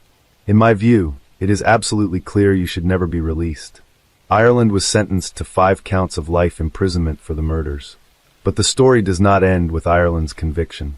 There are unconfirmed rumors that Ireland strangled his cellmate, a convicted child killer, in Wakefield Prison, Yorkshire. After that, he was transferred to maximum security lodgings at Whitemoor Prison, Cambridgeshire, into a private cell of his own. His pattern of selecting victims, meticulous planning, and the psychological games played with law enforcement are now studied in criminal psychology courses worldwide. Moreover, the investigation into Ireland's crimes highlighted the importance of community involvement in criminal cases. The breakthroughs in this case were a result of not just police work, but also the cooperation of the community, which had been terrorized by his actions. Ireland's case became a catalyst for discussions about homophobia and hate crimes. It highlighted the urgent need for societal change, not just in policy but in everyday attitudes and understanding. Ireland died on February 21, 2012 of pulmonary fibrosis and a fractured hip he had suffered earlier. Former prison governor Vanessa Frake, who had crossed paths with numerous hardened criminals, called Ireland the most frightening prisoner she has ever come across. She said, "I don't know what it was about him. He just emanated evil. He was proud of what he did, same as many other serial killers. What drives a man to commit such calculated and brutal acts of violence?" To understand Ireland's psyche, we delve into the complex labyrinth of his mind, piecing together a profile that is as disturbing as it is intriguing. Experts who have studied Ireland's case point to a combination of factors.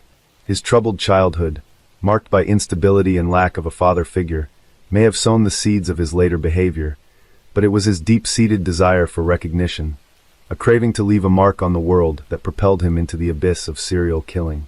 Ireland's methodical approach to his crimes suggests a high level of intelligence and planning. He studied serial killers not with repulsion, but with a scholar's interest. He learned from their mistakes, aiming not just to evade capture, but to master the art of killing. Ireland's methodical approach to his crimes offers a chilling glimpse into the mindset of a serial killer. His need for control and recognition, coupled with his ability to blend into society, challenges our understanding of criminal behavior. Forensic psychologists theorize that Ireland's choice of victims from the gay community was strategic rather than personal. He saw them as easy targets, vulnerable due to societal marginalization. This choice reflects not just a cold-blooded strategy, but a chilling indifference to human life. He said about how he chose his victims, "I think it's been something that's been triggered in me sometime before. I felt if I was approached, it was likely that I would kill. I thought to myself, if I wasn't approached, something wouldn't have happened. I would have gone on my way and nothing would have happened." Forensic psychologist Professor Michael Brooks explained, "What he does is he reduces the chance of choosing an inappropriate victim, or somebody who wasn't going to respond, by not selecting those who didn't approach him." Perhaps the most terrifying aspect of Ireland's psychology is his lack of remorse. His confessions were devoid of emotion, his recounting of the crimes clinical. This detachment points to a possible psychopathic personality where empathy and conscience are alarmingly absent.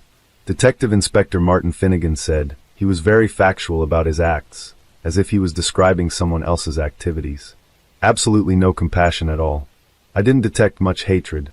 It was just matter of fact, like, I went down the shops and bought this, went into the flat and killed him." In most cases, the murderers who kill gay people are gay themselves, and those blatantly homophobic are often secretly gay.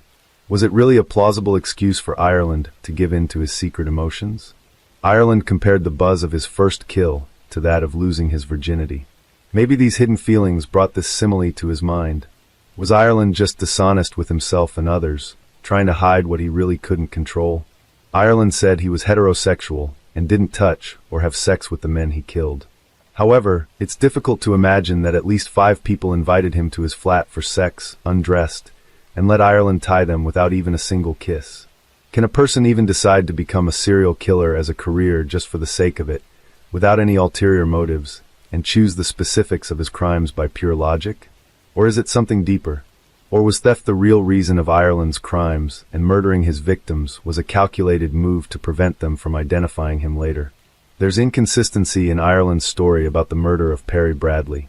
He said that he had promised Bradley to leave him alive, but then it occurred to him that Bradley could identify him.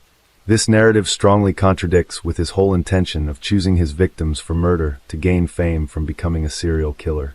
Was Ireland just exploiting homophobic moods in the society to mask the mercenary nature of his crimes, hoping that it will win him sympathy of the public and reduce the term of his imprisonment? Or was there more than one reason, perhaps all of them combined?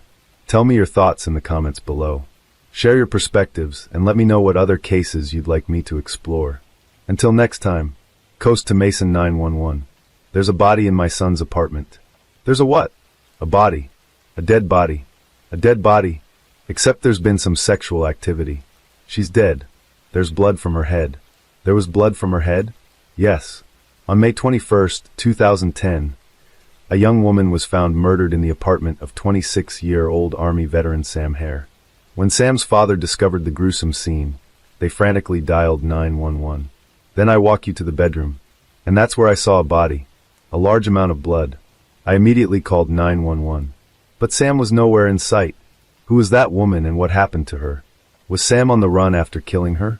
Located halfway between Los Angeles and San Diego, Costa Mesa, California, lies on a coastal highland overlooking the Pacific Ocean. Despite its affluence, it's a laid-back beach community at heart. No one anticipated that this beautiful place would be where Julie Kabulishi would meet her horrific end. Sam Hare's parents, Stephen and Raquel Hare, became concerned when they hadn't heard from their son in a while. Sam was supposed to go to his parents' house that weekend, but he never showed up. On May 22nd, 2010, Stephen went to Sam's apartment along with his wife. There, a horrendous scene was awaiting them. "Sam, what happened? What did you do?" Panic-stricken, he immediately dialed 911. In this frantic call, Steve alerted the police that there was a dead woman lying face down in his son's bedroom with some of her clothes ripped off and blood coming down from her forehead. However, Sam was nowhere in sight. The incident came as a shock for the Customiza community, where murders are very rare. When police reached the apartment, they did not find any signs that a struggle had taken place. The apartment seemed to be filled with items you'd find in a typical bachelor pad. Empty beer bottles, burned cigarettes, a patio barbecue. But it looked relatively clean and neat. That is, until they entered the bedroom. Then in the bedroom, which begins to look a little suspicious, on the bedside table, there's an unused knight, and it's a couple of books. One of them a combat how-to. Another, The Wonders of Sex. But then when you turn to the bed, a horrendous unknown. The bed was soaked red from the victim's blood. The deceased woman was lying partially on the bed and partially kneeling on the ground. Her pants were pulled down, exposing the lower portion of her body. From the looks of it, detectives concluded that she might have been sexually assaulted before her death. She died from 2 gunshot wounds to her head. There was also a knife on the bedside table, but it appeared to be unused. Strangely, she was wearing a tiara, and scrawled on the back of her sweater were the words, "All yours." Her bag was found in the kitchen. From her driver's license, detectives identified the victim as 23-year-old Julie Kabushi. Julie Kabushi was born on Valentine's Day, 1987, to Japanese-American parents Jun and Masa Kabushi. Ju was the third of 4 children and their first daughter. She'd always been referred to as my Valentine girl by her parents. From a very young age, Julie took a keen interest in dancing music. Her mother said Julie started tap dancing when she was just 5, and that passion only grew over the years. According to her friends and family, she was a pleasure to be around. Her goofy and bubbly personality made everyone laugh. Not only did she exude positivity, but she often bent over backwards to help a friend in need. On one hand, she respected her Japanese culture, but on the other, she was a free-spirited, all-American girl.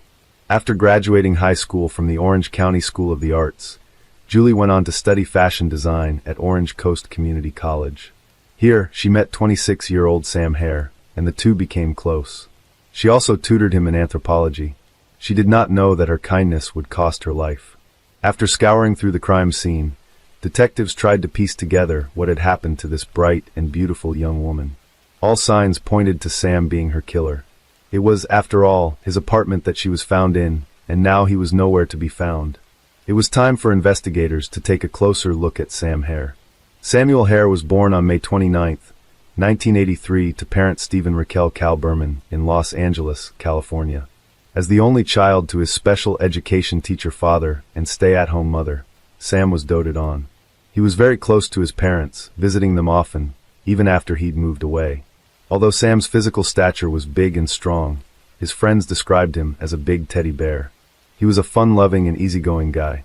At a very young age, Sam had enlisted in the United States Army and served a tour of duty in Afghanistan and in Germany with 173rd Airborne. After 3 years, he was discharged and returned to Southern California, where he was born and raised to attend college on the GI Bill. He wanted to finish college and then re-enlist in the Army as an officer. With that goal in mind, Sam here enrolled himself in Orange Coast Community College, where he formed a friendship with Julie, who was 3 years younger than him. But just like many war heroes, Sam developed PTSD from the 3 years he served in the army.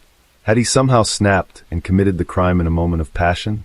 As Sam was nowhere to be found, detectives concluded that he was most likely on the run after murdering Julie in his own apartment.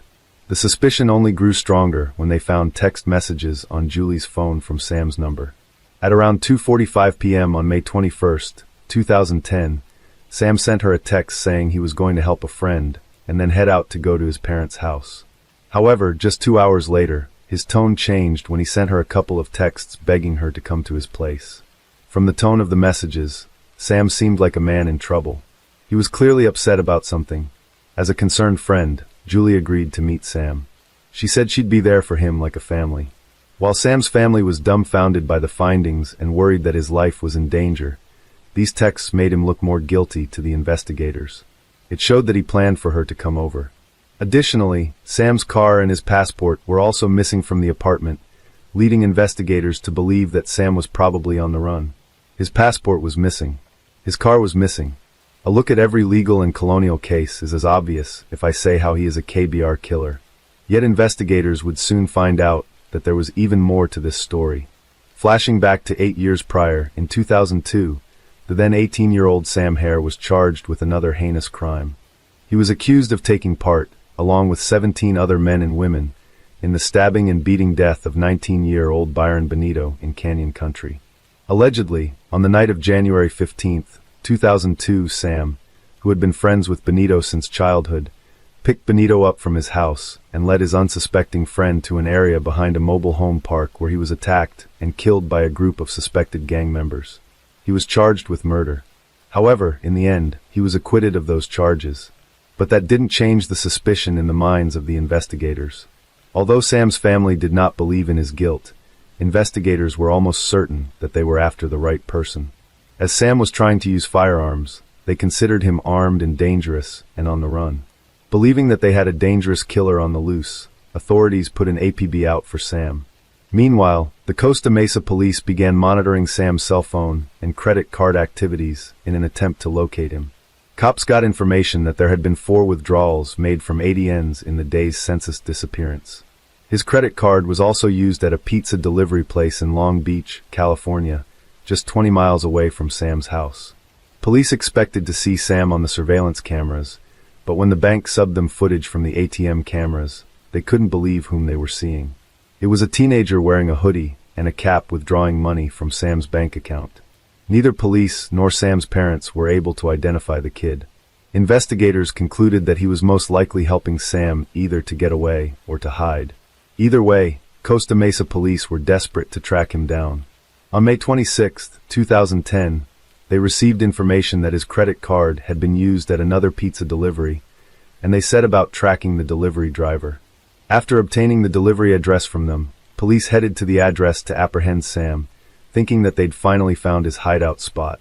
When police stormed the house, expecting to find Sam, they instead found 17-year-old Wesley Freelich along with some of his friends. Although suspected earlier, authorities almost immediately ruled out Wesley as a suspect, but he did still have Sam's credit card in possession. The teenager depicted a shocking story that investigators were not anticipating hearing. He was, in fact, given the credit card with full instructions to withdraw cash. However, it was not by Sam. He didn't even know Sam. Daniel Wozniak, a local theater actor whom Wesley met through community theater, had given them the credit card. Wozniak told Wesley that he was a bail bondsman and needed to collect money Sam owed. Perhaps any other person would have declined it, but as Wesley looked up to Wozniak as an older brother, without realizing the gravity of the situation, the 17-year-old boy agreed to help. In total, $1,900 was withdrawn from the account. The name Daniel Wozniak did ring a bell for investigators, as they'd found an invitation to his upcoming wedding in Sam's apartment. But who was this Daniel Wozniak, and what was his connection to Sam? Did he help Sam to get away, or was he an accomplice to the murder itself? Several questions were yet to be answered. 38-year-old Daniel Dan Patrick Wozniak was born on March 23, 1984, as the youngest of 3 boys. Daniel spent a lot of time with his grandparents after school due to his parents' long work hours. Dan grew up in a luxurious home, and the family often took expensive vacations. He was described as a good kid in school who mostly got very good grades. He used jokes, singing, dancing, and magic tricks to get attention from people. He loved to be the center of attention. Realizing that he had a natural talent for stage performance, Daniel started acting and singing in musicals in his early 20s. He was pretty casual about his plans for the future. He could never hold a job for long, which forced him to move from job to job with very low pay. However, as years passed, he kept his passion for acting alive and continued to work in theater. It was here, in one of his musicals, that he found the woman of his dreams, a fellow actress. After briefly dating, they decided to marry. On May 26, 2010, when police tracked down Wozniak, he was enjoying his bachelor party in Huntington Beach, California. But how was Daniel Wozniak linked to Sam Hare? As it turned out, he lived in the same apartment complex where Sam lived. Assuming that Wozniak had either helped Sam flee or hide, or had been complicit in Julie's murder, cops barged into the private bachelor party for Wozniak with an arrest warrant. The blood drained from his face as soon as he saw the cops, leading the detectives to believe that he knew more than he was letting on. Police took him into custody for questioning. In the interrogation room, at first, Wozniak claimed that his only crime was participating in credit card fraud and covering for Sam. He further told the investigators that he and Sam hatched a plan to pull out all of his money from his bank account with the help of Wesley, and then claim credit card theft. But Daniel claimed, before they could carry out the plan, Sam made a shocking confession. He added that, after this confession, he dropped Sam off at a local shopping center and had not seen him since. Nonetheless, detectives believed he was still covering for Sam, and that he had more involvement in Julie's murder than he told the investigators. So detectives tried a different strategy. They took a DNA swab from Daniel, a strategy that made Daniel very nervous. He tried to collect his composure, but detectives could tell there was something wrong. Almost immediately, he started to add more details to the story. Tell me about, the saying that said that really what you did. I told him that I needed to go seek stuff from the theater. I said, don't help me with this thing. I'm gonna get him. I didn't really want to get that before I put him back in the shot. Detectives realized that Wozniak was nervous that his DNA would show up at Sam's apartment. Although he tried to say otherwise, cracking under pressure, he kept changing his story.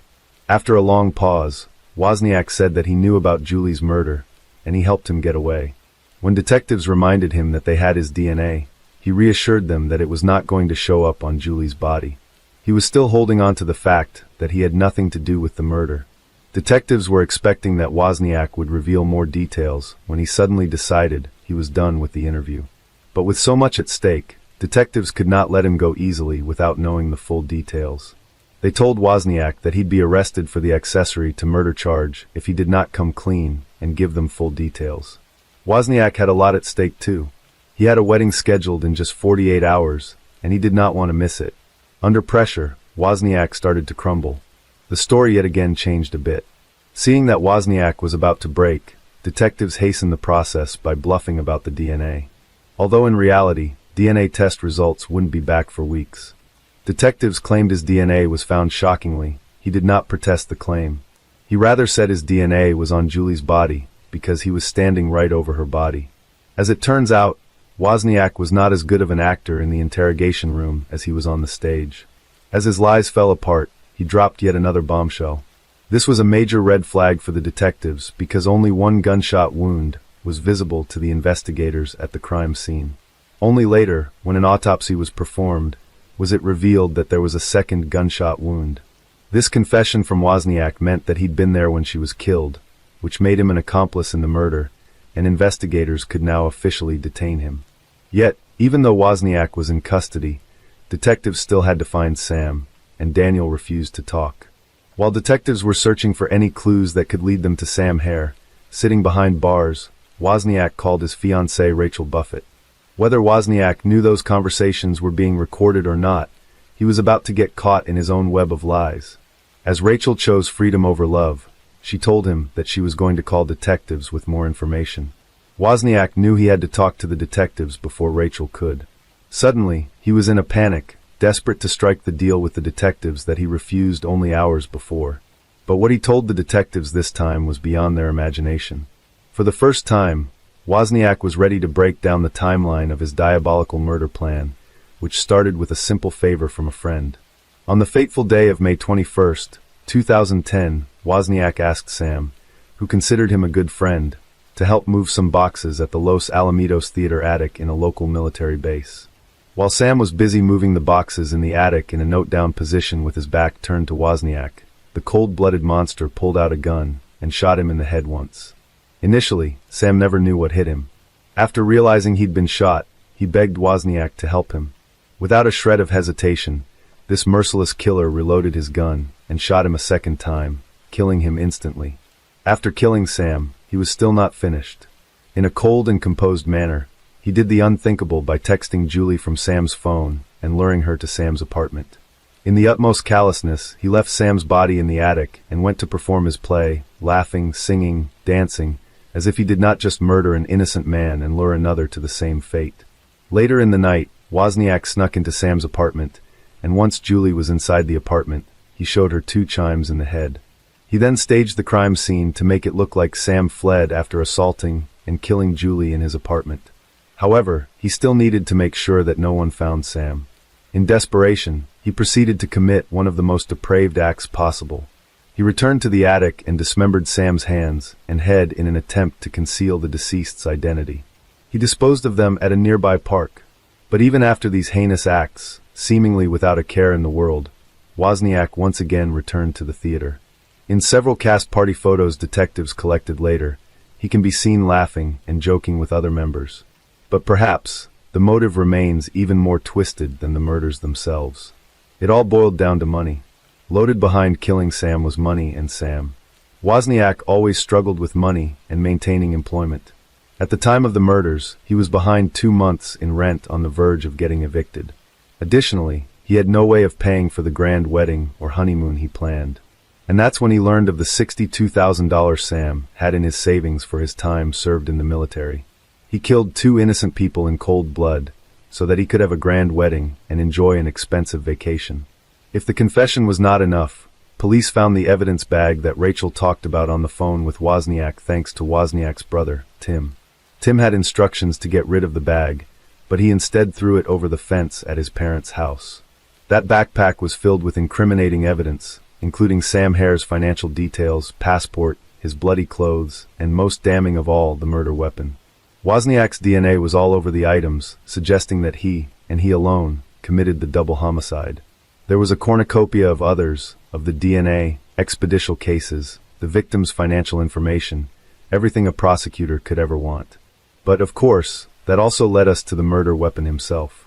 On December 16, 2015, at the end of his trial, which lasted just 5 days, Wozniak was found guilty of 2 counts of first-degree murder.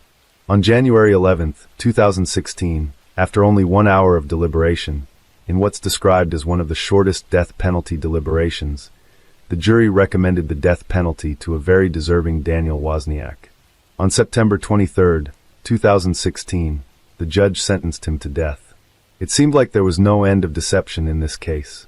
Detectives discovered years later that Wozniak's former fiancée, Rachel Buffett, not only knew about the murder plots, but she'd been deceptive to the detectives. Though she denied all these allegations, she was arrested and charged with 3 felony counts of accessory after the fact, based on allegations that she'd lied multiple times to police investigators. On September 12, 2018, she was convicted on 2 of those counts with a maximum possible sentence of 44 months, and on November 8, 2018, was sentenced to 32 months behind bars. She was released from jail sometime in 2019. Life snatched away from 2 innocent people. Life destroyed for their family members. And all of this, just so one maniac could have his dream honeymoon. The only closure that the families can get from this is that this monster is spending his last days where he can't hurt anybody else. This case is of India's first famous perfume expert, Monica Good. The reason for Monica's murder and the method used by the killer shook the entire India. The date was actually October 6, 2016. Monica Gurdy resided in the village named Sangolda in the famous state of Goa in India. Goa is known for its famous beaches, culture, climate, and historical places. Besides, here you can also get a chance to witness colorful architecture, greenery, and beautiful sunsets daily. Actually, Monica lived in a 3-bedroom rented apartment in a society named Supna Raj Valley in Sangolda village. As usual, at around 9 to 10 in the morning, Monica's maid arrives at her house and rings the doorbell of Monica's apartment. However, there is no response from inside.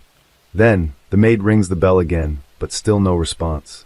Then she tries calling out several times and rings the bell 3 or 4 more times. Additionally, she knocks on the door, but still there is no sound from inside and no one opens the door. This situation feels very strange to the maid, because Monica has never done this before.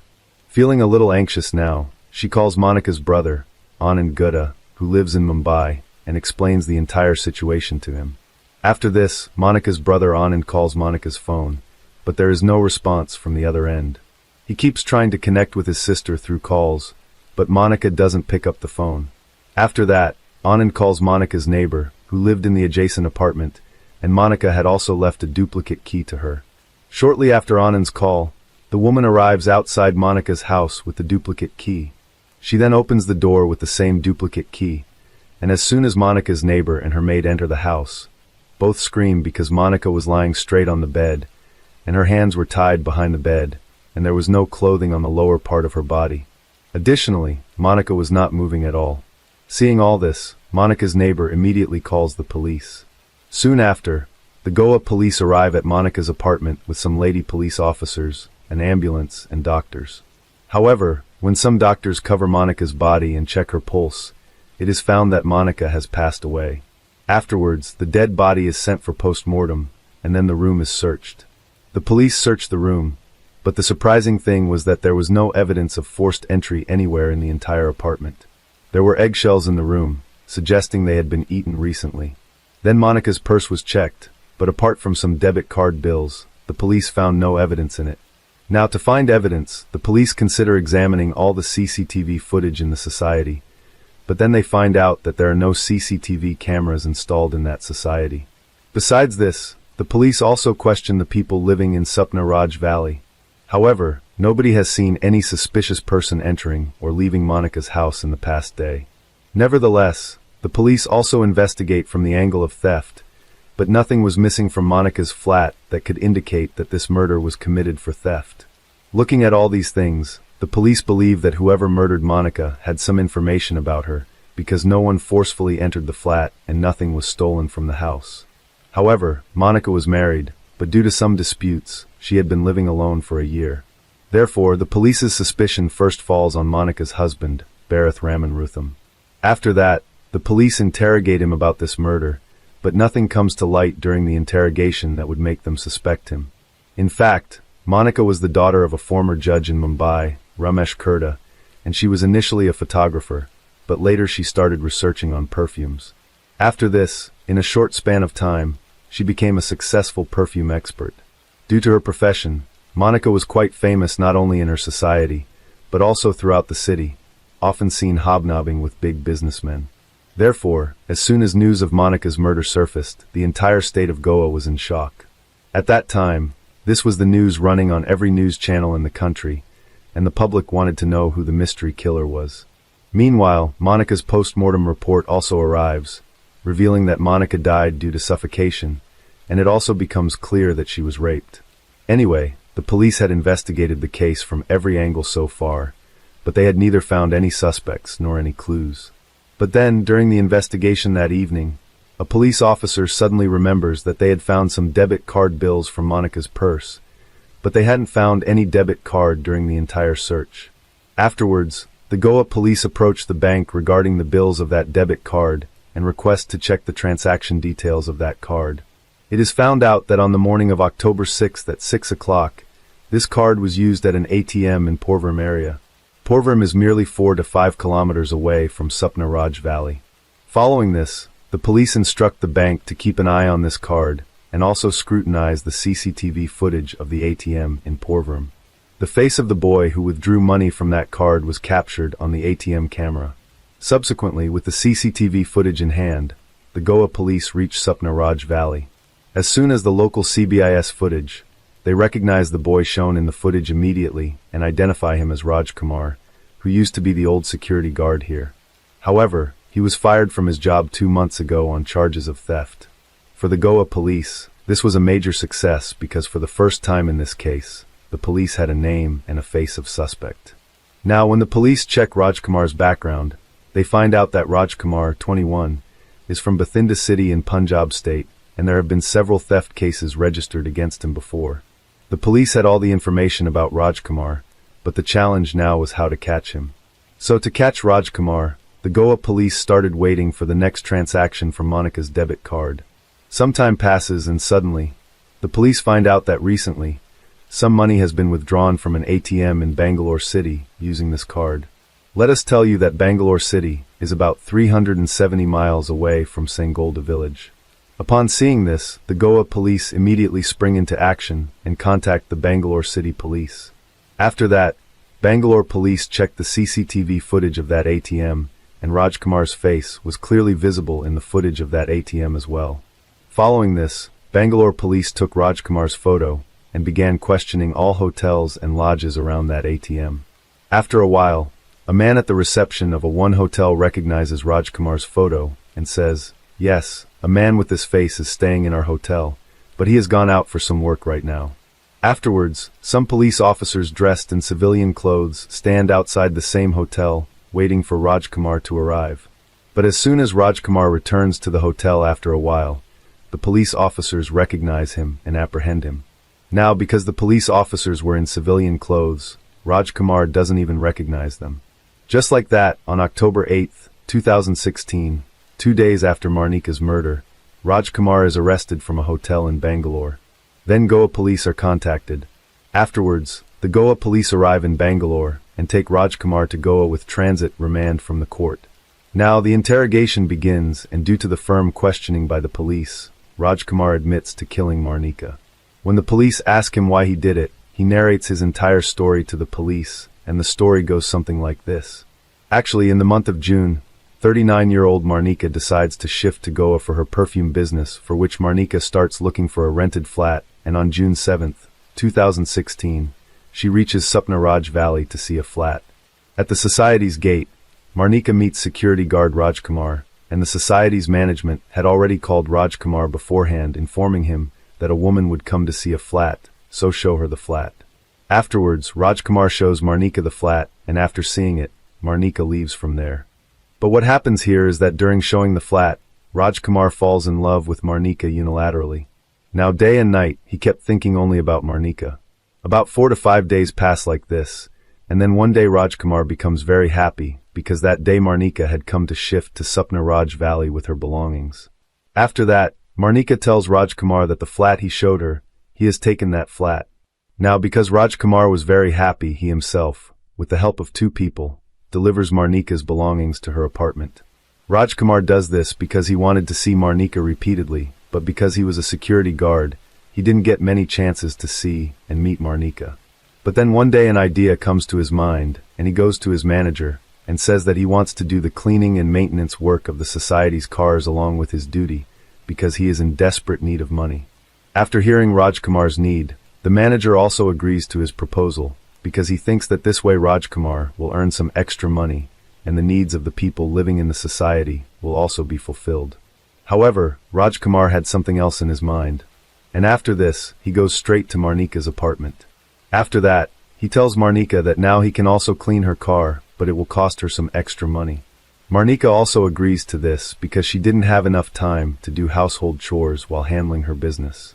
Now Rajkumar started cleaning Marnika's car, and would use the pretext of exchanging keys to also visit Marnika's apartment, where he would see Marnika 3 or 4 times a day. But it was due to the cleaning of this very car that one day Rajkumar loses his job. It so happened that one day Marnika's umbrella went missing from this car. Marnika asks Rajkumar about it, but he says he didn't see any umbrella in the car. After this, Marnika complains to the society management and says that today not only my umbrella, but many other persons' things have gone missing just like before. If such incidents continue to happen in the society, it will tarnish its reputation. Now, after hearing Marnika's complaint, the society management takes this matter seriously and begins an investigation. It is then found out that only Rajkumar used to open Marnika's car for cleaning besides Marnika herself. After that, a search is conducted in the guard room where Rajkumar used to stay, and Marnika's umbrella is also recovered from there. Now, since thefts were already a concern in society, after Marnika's umbrella is found, suspicion falls entirely on Rajkumar. As a result, on July 22, 2016, Rajkumar is dismissed from his job on theft charges. From here, the story takes a new turn. While Rajkumar had deeply loved Marnika before, now he starts to harbor a significant amount of hatred towards her. However, after being dismissed from his job, Rajkumar leaves and starts working as a laborer in the Ponda area of Goa. But even there, he only works for a few days. During this time, he meets Marnika twice and asks her to withdraw the theft complaint, but Marnika flatly refuses. Now, hearing this, Rajkumar gets even angrier, but he couldn't do anything at that moment. After that, Rajkumar arrives in Chennai in search of a job, then goes to Mumbai from there, and finally spends some time working in Pune city. Everywhere, Rajkumar earns his living by doing odd jobs, but when he doesn't find any decent job anywhere, he returns to Goa on the 2nd of October, 2016. But this time, he had something planned in Goa. There was still a lot of hatred against Marnika in his mind. The very next day, that is, on the 3rd of October in the afternoon, Rajkumar reaches Supnaraj Valley again. He enters the society through the main gate, and by chance, no one sees him entering. Then he goes straight to Marnika's apartment below, but he notices that Marnika's car is not parked there. Seeing this, he understands that Marnika is not at home at the moment. However, instead of leaving from there, Rajkumar decides to wait for Marnika to arrive in the society. Now, because Rajkumar knows every route in the society, he decides to hide on the terrace of the society because generally, no one comes to the terrace. Meanwhile, Rajkumar keeps looking down repeatedly and checks Marnika's car, but even after the whole October 3rd passes, Marnika's car is not seen. Then the next day, October 4th comes, but Marnika's car still doesn't show up, and then October 4th also passes. On October 5th, Marnika's car was checked several times by Rajkumar since morning, but it wasn't seen. Now, it had been almost 2 days since he stayed on the terrace. There was neither food to eat nor anything to drink on the terrace during this time. Many times, Rajkumar felt like leaving from there, but the fire of revenge didn't let him go, and fueled by this vengeance, Rajkumar spent more than 48 hours hungry and thirsty on the terrace. Around 3 to 3:30 p.m. on October 5th, 2016, Rajkumar came down once again, and this time he saw Marnika's car parked. This meant that Marnika had returned home. Seeing this, there was a strange smile on Rajkumar's face, but then he went back to the terrace and started waiting for darkness. After that, he comes downstairs around 6:30 in the evening and rings Marnika's flat doorbell when Marnika asks who Rajkumar identifies himself as a security supervisor. Hearing this, Marnika opens the door, but as soon as she does, Rajkumar forcefully pushes her and then shuts the door from inside. Before Marnika can comprehend anything, Rajkumar takes out a knife from his pocket and warns her, "If you make noise, I'll stab you." Still, Marnika screams loudly to protect herself, but Rajkumar covers her mouth with his hand. Then Rajkumar takes Marnika to the bathroom, intimidating and controlling her. After that, he forcefully takes Marnika to the bedroom at knife point, lays her on the bed, ties both her hands behind the bed first, then ties both her legs as well. Now, Rajkumar demands money from Marnika at knife point. Upon seeing herself trapped, Marnika also gets very nervous, so she tells the Rajkumar, "Take all the money in the purse." After that, the Rajkumar empties Marnika's entire purse. About 4,000 Indian rupees come out of the purse, like $48, but the Rajkumar's desire is not satisfied with that, and he asks Marnika for more money. So Marnika says, "I only have this much money right now. If you need more money, I have a debit card, take it and withdraw money from the ATM." The Rajkumar didn't know how to use a debit card. Still, he learns from Marnika how to use it. So systematically, Marnika tells him the way to withdraw money, how to insert the card into the ATM machine, then select the language, and then how to enter the secret PIN. And along with that, she also tells him her debit card's PIN number. I think maybe in that situation, Marnika feels that now Rajkumar will leave her and go from here. Then she will complain to the police and Rajkumar will be caught through the location of the debit card. But Rajkumar takes the money and card and puts a cloth in Marnika's mouth.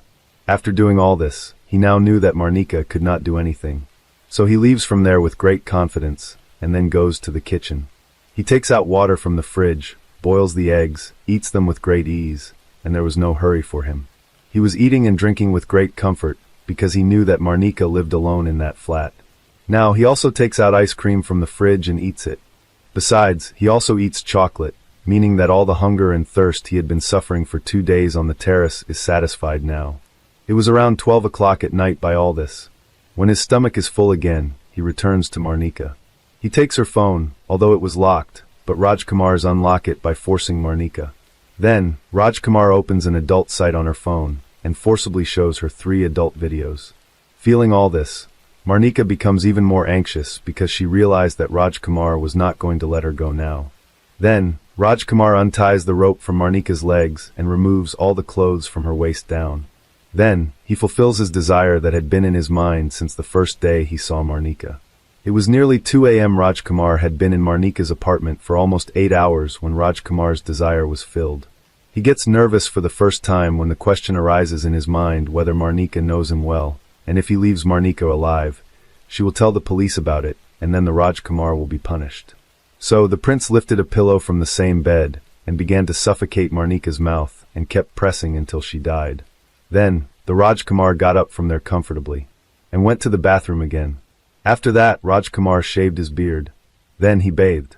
And at 3:30 a.m. on October 6, 2016, in the darkness, he sneaked out of the Supna Valley stealthily. Then at 6 a.m., after withdrawing money from the ATM, he went to Bangalore where the police arrested him. After hearing the entire story, all the police officers were quite surprised. After that, the Goa police gathers all the evidence against Rajkumar. Then on January 6, 2017, a 228-page charge sheet is present in court charging murder, rape and robbery. However, the trial of this case is still ongoing. Let's see when the criminal will be punished. If there is any update in this case, we will update you through the channel's community post. So friends, this was the complete story of the Marnika Good murder case. This story is about a woman whose life is filled with lies from beginning to end. You will learn how the unscrupulous deceiver ends up in pursuit of big money, and how many human destinies it can affect. Michelle grew up in the town of Hearst in the suburbs of Dallas, Texas. She had a younger sister, Laura. The girl's mother left home in search of a better life, so the upbringing of children was the father. It was not easy for a man to raise 2 daughters alone. He survived on occasional earnings at a construction site, and often relied on alcohol. In search of easy money, he repeatedly thought up and implemented devious plans for profit. He would take a job at one factory or another and deliberately injure himself in order to obtain insurance money compensation. The fraud scheme worked, but not for long. With the help of CCTV cameras at one of the workplaces, the scheme was uncovered and Michelle and Laura's father was sent into custody. Michelle grew up in a world of lies, deceit, and manipulation from childhood. This was her normal life, from which she wanted to escape by any means possible. But it is impossible to escape from herself, because lies have already become a part of her life, and she simply did not know how to live differently. The girl dreams of growing up faster, to get out of the hated poverty. At the age of 15, Michelle looks very spectacular, a petite brunette of athletic build. She attracts a lot of interest from guys both of her own and older age. Even then, Michelle realizes that with the help of her feminine power and charm, she can easily manage to manipulate any men in her environment in order to get what she wants. So in her life begins a series of love relationships with different men. At the age of 17, Michelle drops out of school and marries for the first time to 16-year-old Kenneth O'Brien. She informs the boyfriend that she is expecting a baby. Kenneth, taking full responsibility for his young wife and future child, enlists in the army. The couple moves frequently. 2 more children are born to them in this marriage. One city is replaced by another. Temporary housing of the military was not the limit of Michelle's dreams. Such a life does not suit her, and after 5 years she leaves, naming the reason for divorce beatings and cheating on the part of her husband. Michelle returns to her native Hearst. In front of relatives and friends, she appears as a victim of domestic violence and receives the necessary support and begins to organize her life anew. After a while, she falls in love with her former classmate Brandon. The young man is head over heels in love with Michelle and gladly accepted her 3 children. The lovers prepare for the wedding. However, on the eve of the wedding, Michelle infuriates Brandon. It turns out that the girl did not divorce her first husband. She was very afraid to talk to him about divorce because of the abuse, so she did not send the documents. With the help of a lawyer, This issue was quickly settled, and the couple was able to marry in 1994. At first, family life flowed calmly and measured. Brandon was engaged in the development of his IT company, and Michelle worked as a dental assistant. But quiet family life was not the limit of Michelle's dreams. She has always needed more. She starts bringing home all sorts of dental equipment and supplies. The cash doesn't fit in her purse. Brandon suspected something wrong. Eventually, Michelle was caught stealing. It was only by luck that a trial was avoided. But Brandon's trust issues with his wife were just beginning. Responding to neighbors' reports that cars were frequently arriving at the house while he was at work, Brandon installed a tape recorder in several rooms of the house. Listening to the tape, he heard various men visiting their home throughout the day. Brandon does his own little investigation and learns that the reason for the divorce in Michelle's first marriage was her numerous infidelities, not her husband's beatings, as she told everyone. Brandon's patience broke, and he demanded a divorce. Michelle was furious that Brandon initiated the divorce, and while he was at work, she got back at him. "I had a very nice saltwater aquarium with thousands of dollars worth of fish in it," Brandon says. "She poured Comet into it and killed all the fish." But Michelle didn't stop there. Brandon also had a beloved dog named Domino. Michelle stuffed the dog with sleeping pills, which led to the death of the living creature. Michelle put Domino to sleep. "If you're shocked at this point, we've only scratched the surface," Brandon says. "It was a nightmare that wouldn't stop. You can't make that girl go away." Unfortunately, Brandon learned the truth about Michelle when his own marriage was completely destroyed. Everything Michelle did with Brandon Dixon pales in comparison to her adventures with other men. It was later revealed that John Paul Ray, also a student at the high school Michelle attended in Hearst, was the father of her first child. Instead of revealing this information to John, she told Kenneth O'Brien that the child was his, forcing him to marry her. Kenneth, for 13 years, thought the eldest son was his own.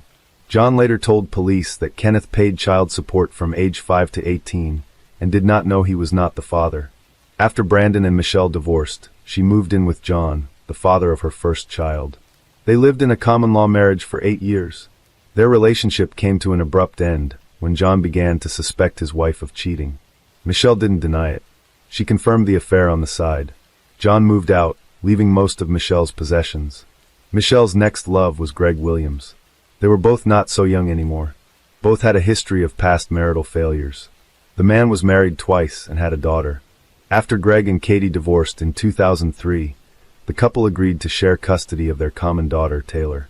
However, there was no formal agreement on child support because the former spouses had a good relationship. Rich, successful, and generous Greg was a perfect match for Michelle. In 2007, Greg and Michelle had a common daughter, Michaela. A year later, they got married. Their marriage was like the American dream. Money, children, love, it was all in abundance. Michelle seemed to have made it through the thorns to the stars and got the life she had always dreamed of. Greg Williams held his family in very high esteem. He grew up in a family with fierce principles and achieved everything on his own from an early age. He loved sports and was a martial arts black belt. In addition to his love of exercise, Greg was also a fan of guns. Both he and Michelle had guns that they kept in their home in Keller. Michelle's gun, a silver .40 caliber pistol, was kept in a safe, but Greg kept his gun, a black Liebherr .45 caliber, always loaded in a case under his bedside table. The couple was determined to make their marriage a success. They threw birthday parties for their children from other marriages at their home in Keller. Michelle's adult children would have barbecues and swim parties. Very often, the house was full of friends. But despite the picturesque suburban home and a precocious daughter, Greg and Michelle were not the classic American couple. They met through an online community for bondage, domination, sadism, and masochism, and their wild adult house parties led to numerous complaints from neighbors. Without making the matter public, the couple decides to move out. The night before, Michelle and Greg had been unable to sleep for a long time. They were preparing to buy a new house for $4.5 million. They emotionally discussed the upcoming event. Greg stayed in the bedroom alone. Michelle went out to her crying daughter and fell asleep with her in the room. On October 13, 2011, at 4:40 a.m., an emergency call came in.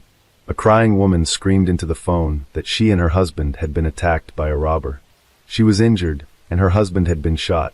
Within minutes, police arrived at the scene of the tragedy. Inside the home, Detectives found a television on full volume and a baby sleeping on the couch. Michelle's daughter was sound asleep and unaffected in any way by the attack that occurred. The woman's behavior alerted police officers. She was behaving rather strangely and did not look like she had just experienced a burglary. Soon, the gated community was filled with police cars, detectives, and forensic experts. The lot was cordoned off, and police searched every inch of the nearly 5,000-square-foot home. Michelle was fully dressed, had her hair styled, and was acting very calm. She told police she was asleep, but her clothing and demeanor said otherwise. As the only witness, Michelle was taken to the Keller Township Police Station for questioning. After several hours of talking to police and investigators, Michelle's story began to fall apart like a house of cards. According to the woman, the intruder, dressed in all black, hit her on the head with a wrench. She fell from the blow, but was conscious and heard a gunshot. The stranger then fled through the back door of the house. Michelle Williams's account did not match what police saw at the scene. Greg Williams was shot in the head while lying in bed. A .45 caliber handgun, presumably used by the intruder, was found near the back door next to a wrench. There were no fingerprints on either weapon. Neither was found to show any signs of forced entry. The family's valuables and money were untouched.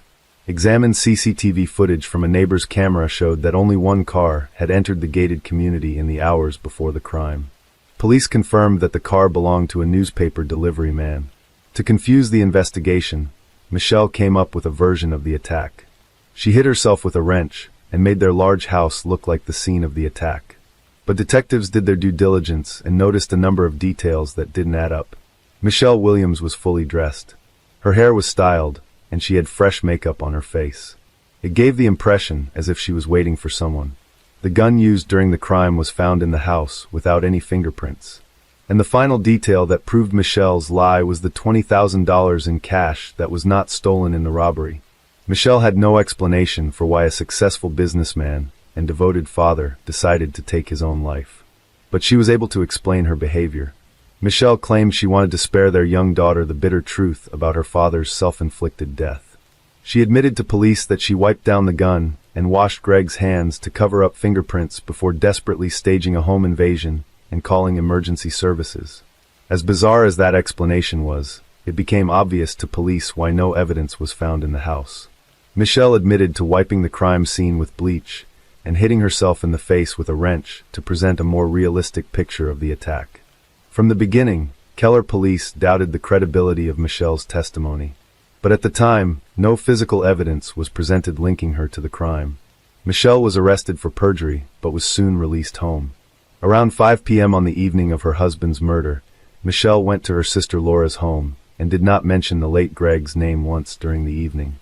Michelle cried from time to time, but it didn't seem sincere. Her sister, Laura Cusick, said when questioned by police the morning after the tragedy, Michelle woke up in a great mood. She was beautifully dressed with her hair styled and makeup on. In high spirits, the recent widow went for breakfast at a famous restaurant that served the best pancakes with syrup.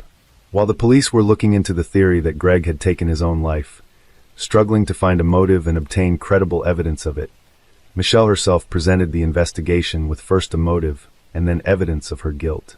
Going through the documents from the first interrogation, the investigators were attracted by Michelle's words that she didn't care about a single penny. But her actions proved otherwise.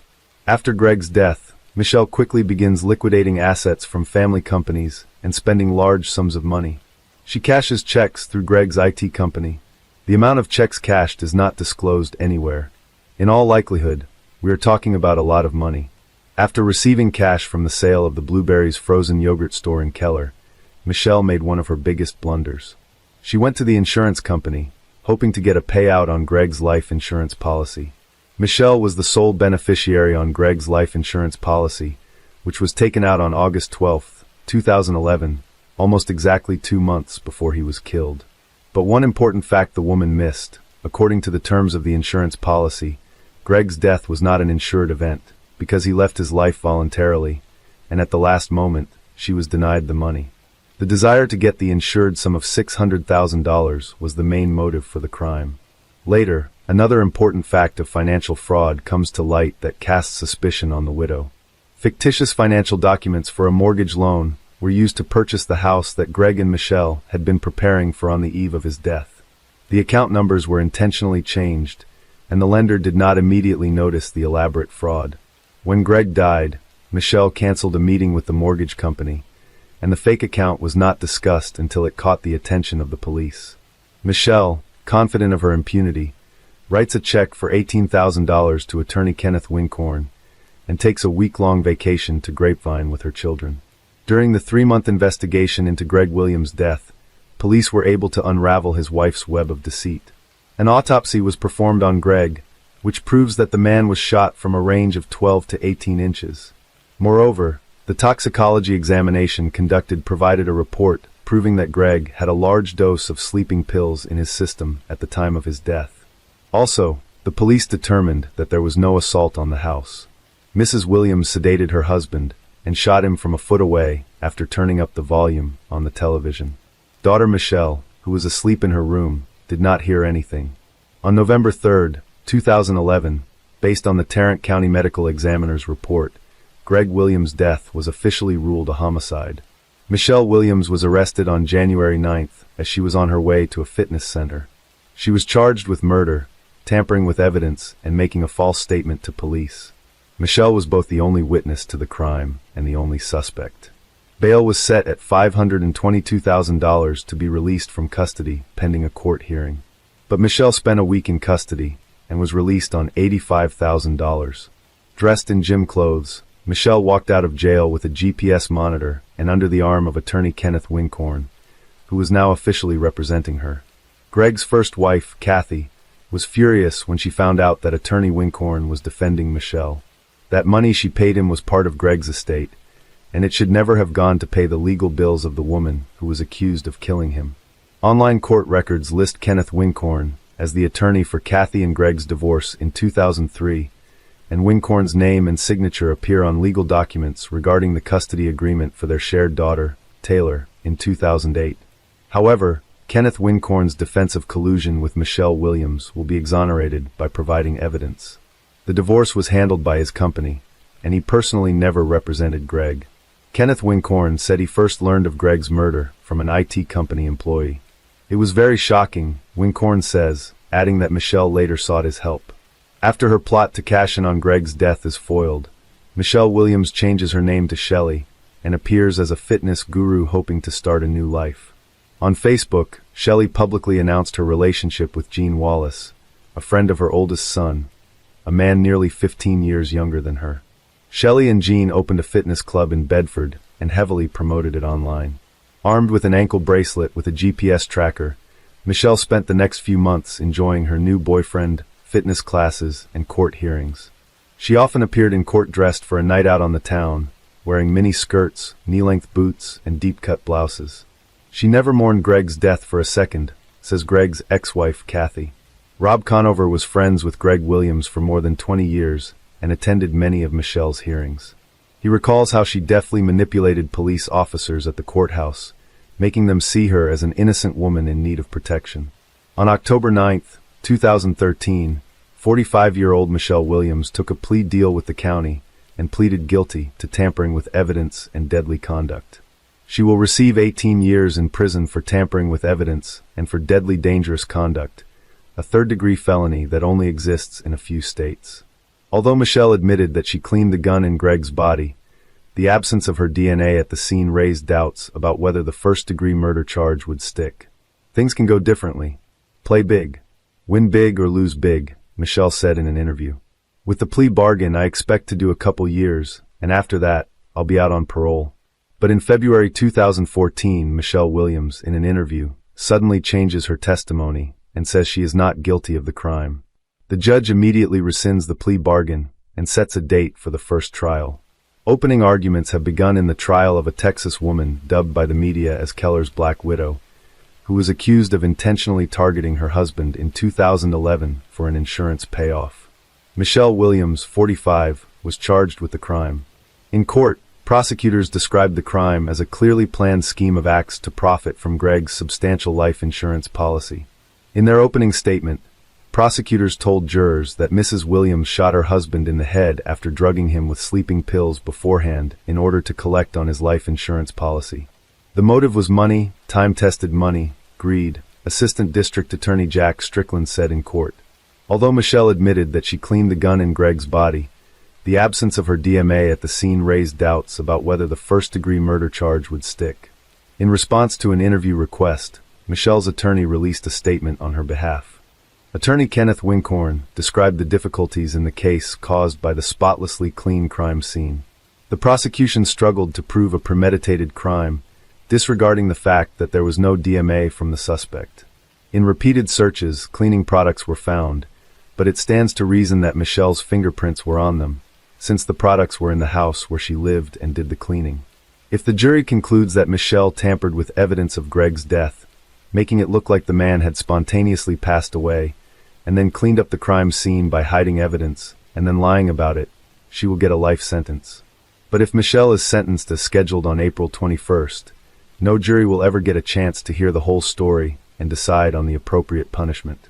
Through careful questioning of the Williams couple's friends and acquaintances, information regularly emerged about the unfavorable environment that had prevailed in their family for a long period of time.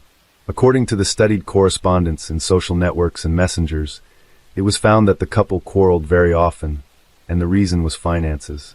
At the trial, prosecutors said that in the hours leading up to the violent death, Greg Williams argued with his wife over their finances, and even slapped her for spending a large amount of money that had been set aside as a down payment on a house. But Michelle Williams' defense argued that Greg Williams had taken his own life, and that the successful business owner needed his wife alive, not dead. According to defense attorney Clay Graham, Greg Williams often suffered from depression and regularly used sedatives and steroids. On the eve of the crime, he was allegedly severely depressed due to the loss of his grandmother and best friend, who ironically had taken his own life. Defense counsel told the court that when Michelle Williams found her husband dead with a self-inflicted gunshot wound, she panicked and in a fit of fear began to cover up the tragedy without realizing it. She had one goal: to protect her 4-year-old daughter from psychological trauma by hiding the truth from her. Michelle Williams never once changed herself, presenting at court hearings in different images with styled hair and manicure. At one hearing, the defendant, dressed in an off-white blouse and black vest, showed little emotion throughout most of the trial, but did not forget to wipe away tears during a presentation of photographs showing images of the body of murdered Greg Williams. The court also heard testimony from Michelle Williams' adult son, Andrew O'Brien, who said his mother, Michelle Williams, asked him to help frame Greg Williams' ex-wife, Kathy. She planned to blame her for Greg's death, using the motive of unreconciled differences over the custody of their daughter, Taylor. But that plan was a failure from the get-go. After all, there was never any disagreement between the former spouses about the custody of their daughter, and it would have been very difficult to prove otherwise. Asked about his reaction to his mother's unusual request, 26-year-old Andrew O'Brien said he was very shocked by such a proposal and thought she was having a mental breakdown. Michelle confronted her sons at the trial when they testified against her. The jury later found Michelle guilty of felony tampering with physical evidence. According to the show, she provided false information that she was pregnant with twins, hoping to delay her sentencing. But this version was not confirmed, and the verdict was announced. Michelle's acting abilities and her natural charm, which she tried her best to demonstrate during each hearing, did not spare her from a harsh sentence. Sandwiched between a scenario in which she was a cold-blooded criminal and one in which she was portrayed as a deranged wife and mother acting on impulse, Michelle chose the latter. "He did it," she said, wrapping her arms around her head. Michelle even congratulated the detective on solving the case. "I wouldn't have gotten through the day," she said. "You've won."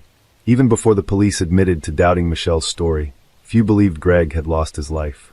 He had too much to live for, and he knew all too well how much pain and untimely death causes. Kathy Williams believes that Michelle's relationship with Gene Wallace began when Greg was still alive, and may be the elusive motive for this crime. If Greg had found out she was sleeping with her little boyfriend, he would have dumped her, and she would have gotten nothing, Katie says. Greg was willing to put up with a lot, but he wasn't willing to put up with cheating. "She's ruined so many lives you can't even imagine," Brandon says. "She's a professional manipulator. If the courts had gone further and interviewed all of us, things could have gone in a different direction." Michelle was sentenced to 60 years in prison. The judge also ruled that she would have to serve a minimum of 30 years before being eligible for parole. Michelle currently remains incarcerated at Mountain View Prison in Gatesville, Texas. Michelle Williams is a felon and fraudster who is currently serving time in prison for all of her willful acts. She has never shown remorse for her actions and still refuses to take full responsibility for her crime. During the London Olympics, a young Puerto Rican boxer, Felix Verdejo Sanchez, emerged as a shining star. Heralded as a diamond, he was seen as one of the most promising athletes from his country, with predictions of future titles and gold medals.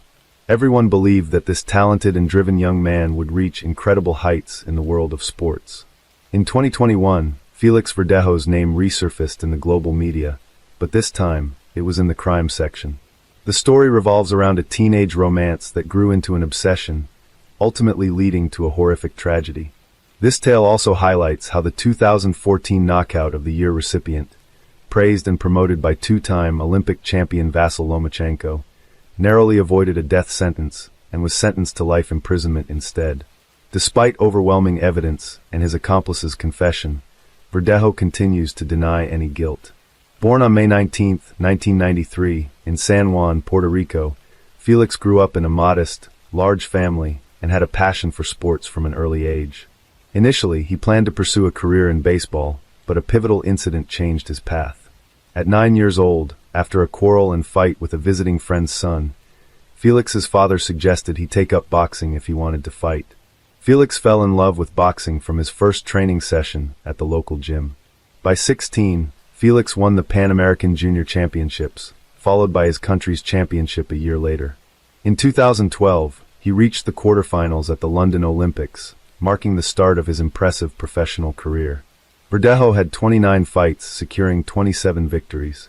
In 2014, he was credited with the year's best knockout against Sergio Villanueva.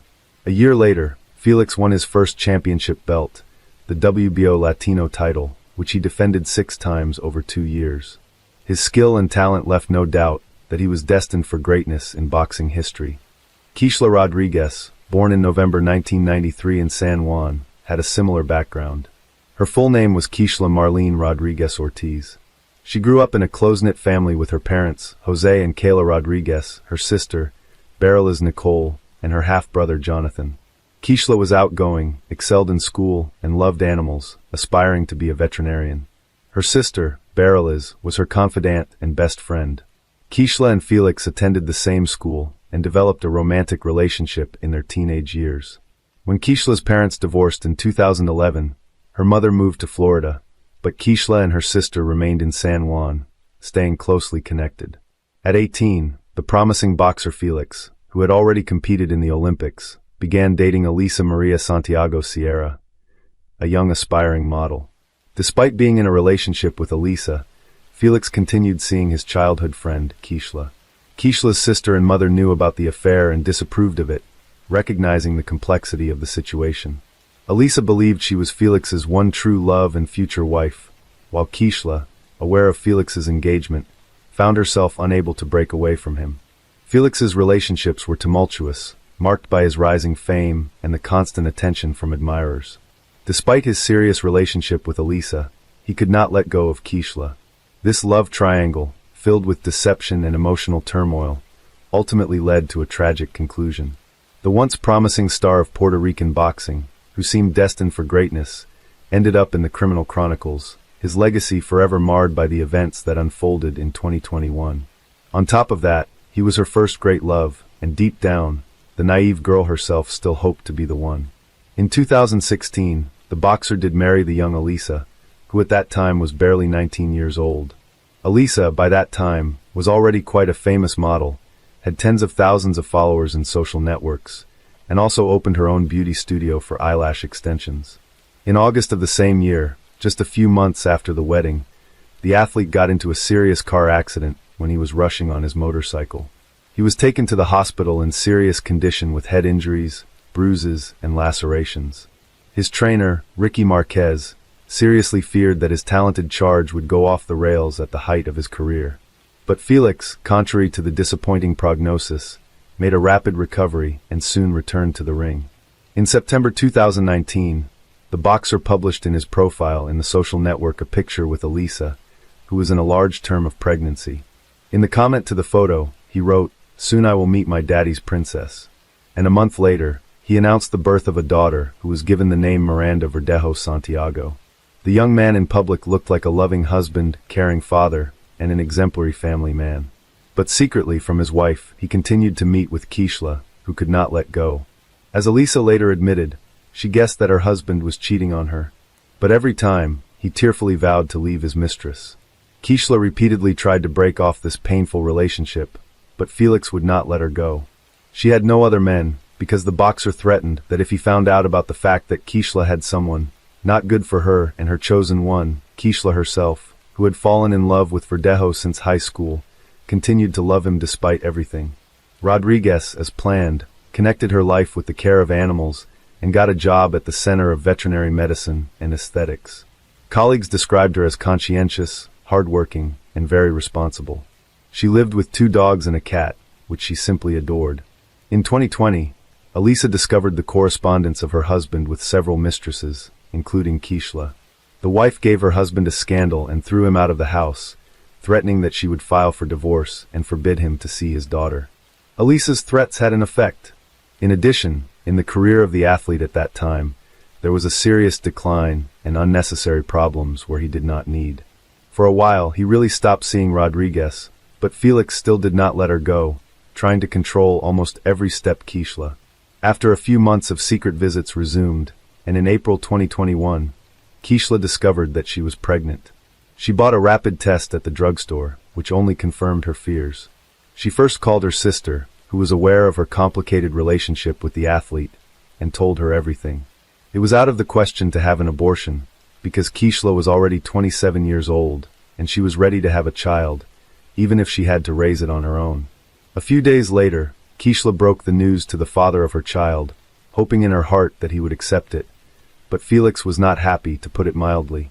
He got angry and told his mistress that she should go to the doctor, and if the pregnancy is confirmed, it will be necessary to have an abortion. Naturally, Rodriguez answered him with a firm refusal, but the boxer began to threaten her and insist. Felix said that an illegitimate child will finally destroy his reputation, and this he cannot allow.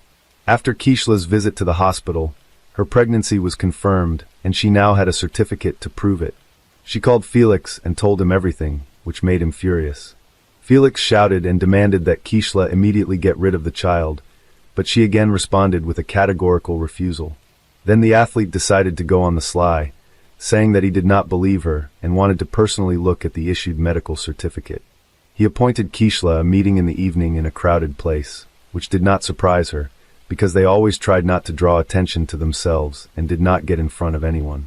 A few days before the meeting, the boxer stopped by his old friend, Luis Antonio Padeyes, who worked in a local machine shop and also had ties with the criminal world, selling illegal drugs.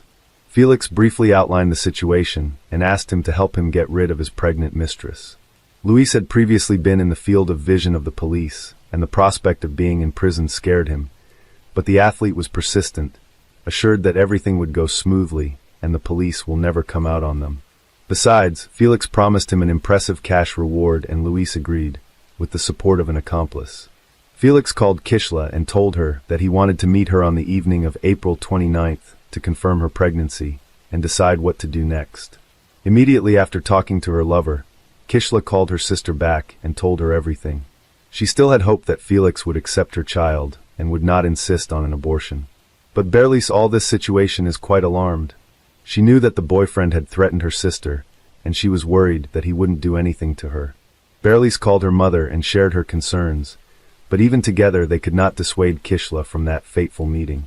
At the appointed time, Rodriguez, taking a doctor's note, arrived at the meeting in her own Kia Forte automobile. Verdejo drove there in his pickup truck, in the back of which Luis was hiding. Kishla immediately got into the athlete's car and showed him the results of the tests. He once again talked about terminating the pregnancy, but Kishla, crying, again responded with a refusal.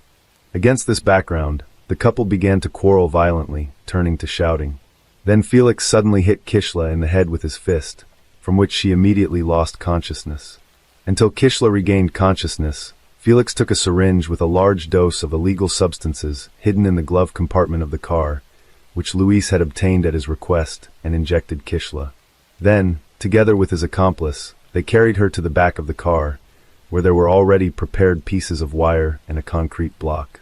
The men tied Rodriguez up, attached the load, and then covered her with a tarp so that no one would accidentally see anything.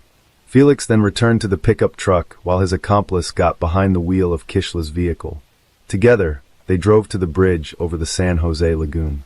It was virtually deserted at night, and the men, making sure no one could see them, threw Kishla, still alive, into the water. Afterward, however, they decided to fire a few test shots in pursuit, using the firearms they had brought with them, so as not to leave the victim any chance. Having finished the massacre, each of the perpetrators went home. Kishla's co-workers were the first to worry when she didn't show up at the Veterinary Medicine and Aesthetics Center the next day. Kishla has always been very responsible and couldn't just not show up for work without notifying anyone. Since she didn't answer the phone, it was decided to contact her sister to find out what happened. After several unsuccessful attempts to contact her sister, she went to her house. No one answered the door, but Bareilles had a spare key, so she got in without difficulty. However, she was met only by hungry animals who had not eaten anything for almost 24 hours. Now Bareilles was already in a panic, because she realized that something terrible or irreparable had happened to Kishla. She immediately called her mother and told her everything, and then reported to the police about her suspicions and threats to her sister. She also called Felix, but he claimed that he had spent the previous evening and night at home with his family, and had not gone to any meeting. The missing girl's mother took the first flight from Florida to San Juan. She thought that her lover might have taken her daughter to a private clinic and paid for her to have an abortion without her consent. Kayla didn't even want to think about the fact that Kishla was no longer alive. The first thing to do was to question the missing girl's neighbors and co-workers, but they didn't notice anything suspicious and couldn't provide the investigation with any useful information. In parallel, messages about the disappearance of Rodriguez were posted on popular social networks with requests to respond to those who know anything about her fate or current whereabouts. The case quickly received wide publicity, and when it became known that the missing girl was in a long-term relationship with a famous athlete and was expecting a child from him, reporters literally lined up to interview any of Rodriguez's family members. The relatives did not hold anything back and spoke out about their suspicions, among other things, blaming Felix for the incident. On April 30th, Kishla's car was found abandoned on the east side of the city with her documents and personal belongings inside. No signs of struggle were found in the interior, giving a faint hope of finding its owner alive. On May 1st, a passerby strolling on the bridge over the lagoon saw a strange shape resembling a human body in the shallow water. He reported his discovery to the police, who soon recovered from the water the body of a young woman, presumably the same one the whole city had been looking for several days. Members of the Rodriguez family who arrived to identify the body hoped to the last that it was not Kishla, but their hopes were not realized. The body had been in the water for several days and changed a lot, but the girl was immediately identified by a remarkable tattoo on her arm. When news of the gruesome discovery hit the press, the residents of the city revolted and began to go out to spontaneous rallies, demanding punishment for those responsible. The same day, Verdejo was detained and taken to the police station for questioning, but the athlete categorically denied his involvement and claimed that on the night of Kishla's disappearance, he was at home with his family. As there was nothing to charge him, Felix was released on his own recognizance. One of the key witnesses was the athlete's legal wife, who at the first interrogation admitted that she was aware of his affair with Kishla, but that she had heard about her rival's pregnancy for the first time. On top of that, she did not confirm her husband's alibi, saying that he was not at home on the night of the murder. The first thing investigators did was check traffic surveillance footage on the way to the bridge from which Kishla was thrown. That's how they found Felix's pickup truck and the victim's car traveling behind each other, but the Kia Forte was clearly not driven by its owner. On the same day, the boxer's car was seized for examination, and in its body they found some hair of the deceased. Luis was the first to surrender to the police, promising to tell the whole truth in exchange for a reduced sentence. Felix was also taken into custody, but he refused to cooperate with the investigation, did not answer questions, and continued to deny his guilt, despite the presence of irrefutable evidence. A firearm was seized from Felix, which he used to shoot the victim from the bridge, and for which he had an official permit. Also, a cell phone check confirmed the fact that Felix, Luis, and Kishla were in the same location on that fateful night. Kishla's final farewell was on May 8th, and the funeral ceremony was all over the national news. It was a kind of action, calling for the perpetrators of the tragedy to be punished to the full extent of the law, as well as an action to draw public attention to the problem of gender violence. The coffin with Rodriguez's body was brought to the cemetery, not in a traditional hearse, but in a white carriage, over which white flower petals were thrown from the air. Many famous Puerto Rican natives, including show business stars, athletes, politicians, and public figures, have spoken out about the high-profile incident. Verdejo was charged with carjacking, kidnapping, premeditated murder, and the murder of an unborn child. All of these crimes together carried the death penalty, but the relatives of the deceased from the very beginning asked the court to elect a sentence of life imprisonment for the killer, so that he would suffer in captivity for the rest of his life. The hearing was repeatedly postponed due to the worldwide coronavirus pandemic, but in the spring of 2021, the trial was held in virtual mode. The court found that the crime was committed by a group of persons by prior conspiracy, and with particular cruelty against a pregnant woman. It was possible to reconstruct the chain of events of that night and the details of the crime, mainly thanks to the testimony of Luis, who did not deny his guilt. He admitted that it was he who, at the request of a friend, got the drug for injection, and also brought a wire and a concrete block to get rid of the body. But Felix continued to insist on his non-involvement in the case, although his words could not seriously affect the situation. By the way, the wife of the boxer, who acted in court as a witness, almost immediately after the arrest of her husband, filed for divorce and tried to abstract from what was happening, focusing on the development of his business and raising a young daughter. According to some reports, not so long ago, Elisa Santiago remarried. Elisa herself admitted in an interview that she repeatedly received anonymous calls and messages with death threats, as well as death wishes to her and even Miranda. Many considered it was the spouse of the athlete as the organizer of the crime, but no evidence was found. In the summer of 2023, it became known that the jury, having familiarized itself with all the evidence and heard the testimony of all the witnesses, was finally ready to announce the final verdict. Felix Verdejo and his accomplice, Luis Cadiz, were found guilty on each of the charges against them. But despite this, the killers have not yet been sentenced. The next court hearing is scheduled for mid-November 2023. Most likely, both men involved in the deaths of Kishla Rodriguez and her unborn child will likely go to prison for life, with no right to ever leave prison. Imagine that today, we will visit a Hollywood movie studio where they shoot the best movies in the world of different genres. But instead of a movie pavilion, we will find ourselves in Wilbur, Nebraska, and our movie for today is a bloody thriller. Nebraska is the territory of the Great Plains. It is located in Tornado Alley. In spring and summer, there are often severe thunderstorms and tornadoes. Nebraska is the only tri-state that is landlocked, which means to get from Nebraska to the ocean, bay, you have to cross 3 states. Passing motorists don't like to stop on a dark country road. But a flat tire forced Michael to make a stop on a remote dark highway. He pulled over to the side of the road and got out of the car.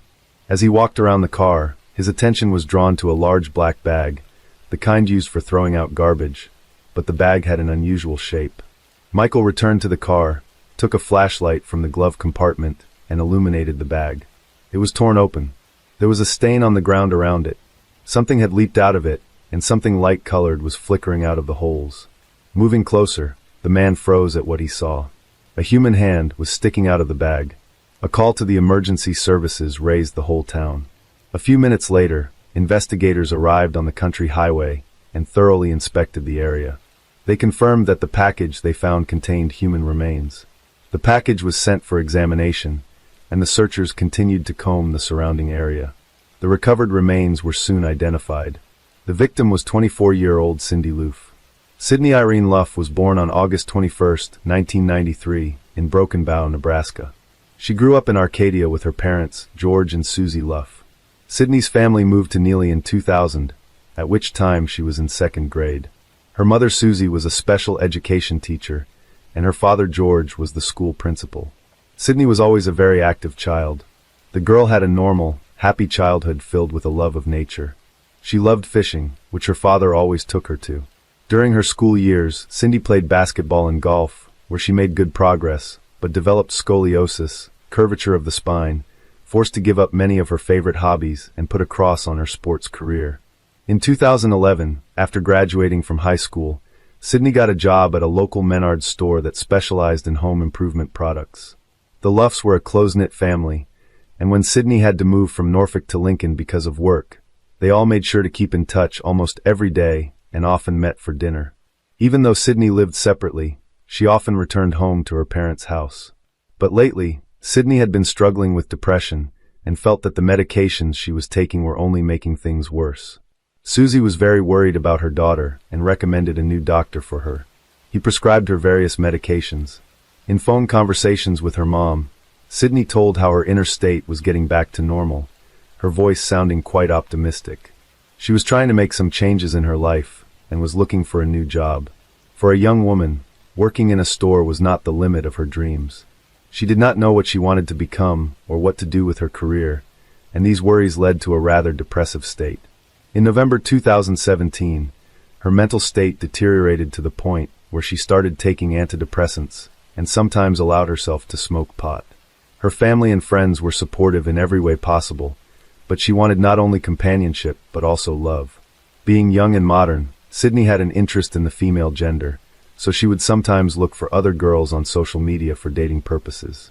To find a friend, Sydney used Tinder, an app that allows millions of people around the world to find, fall in love, and date. In November 2017, she found a girl named Audrey, and the girl replied to her. They began to correspond. The girls found many common interests such as gambling, hiking, and delicious food. Already after 100 messages, they decided to meet. On November 14th, Sydney headed over to Audrey's house to Wilbur. Their first meeting went so well that Sydney was very happy. They liked each other and agreed to meet again at Audrey's house. On November 15th, Sydney worked her shift at the store and went home. She cleaned herself up, styled her hair, and did her makeup. Before going out, she took a photo and posted it on Tinder with the caption, "Ready for my date." After the photo, she got a message to go out, with Audrey waiting for her in the car. The girls drove off. The next day, Sydney Loof didn't show up for work.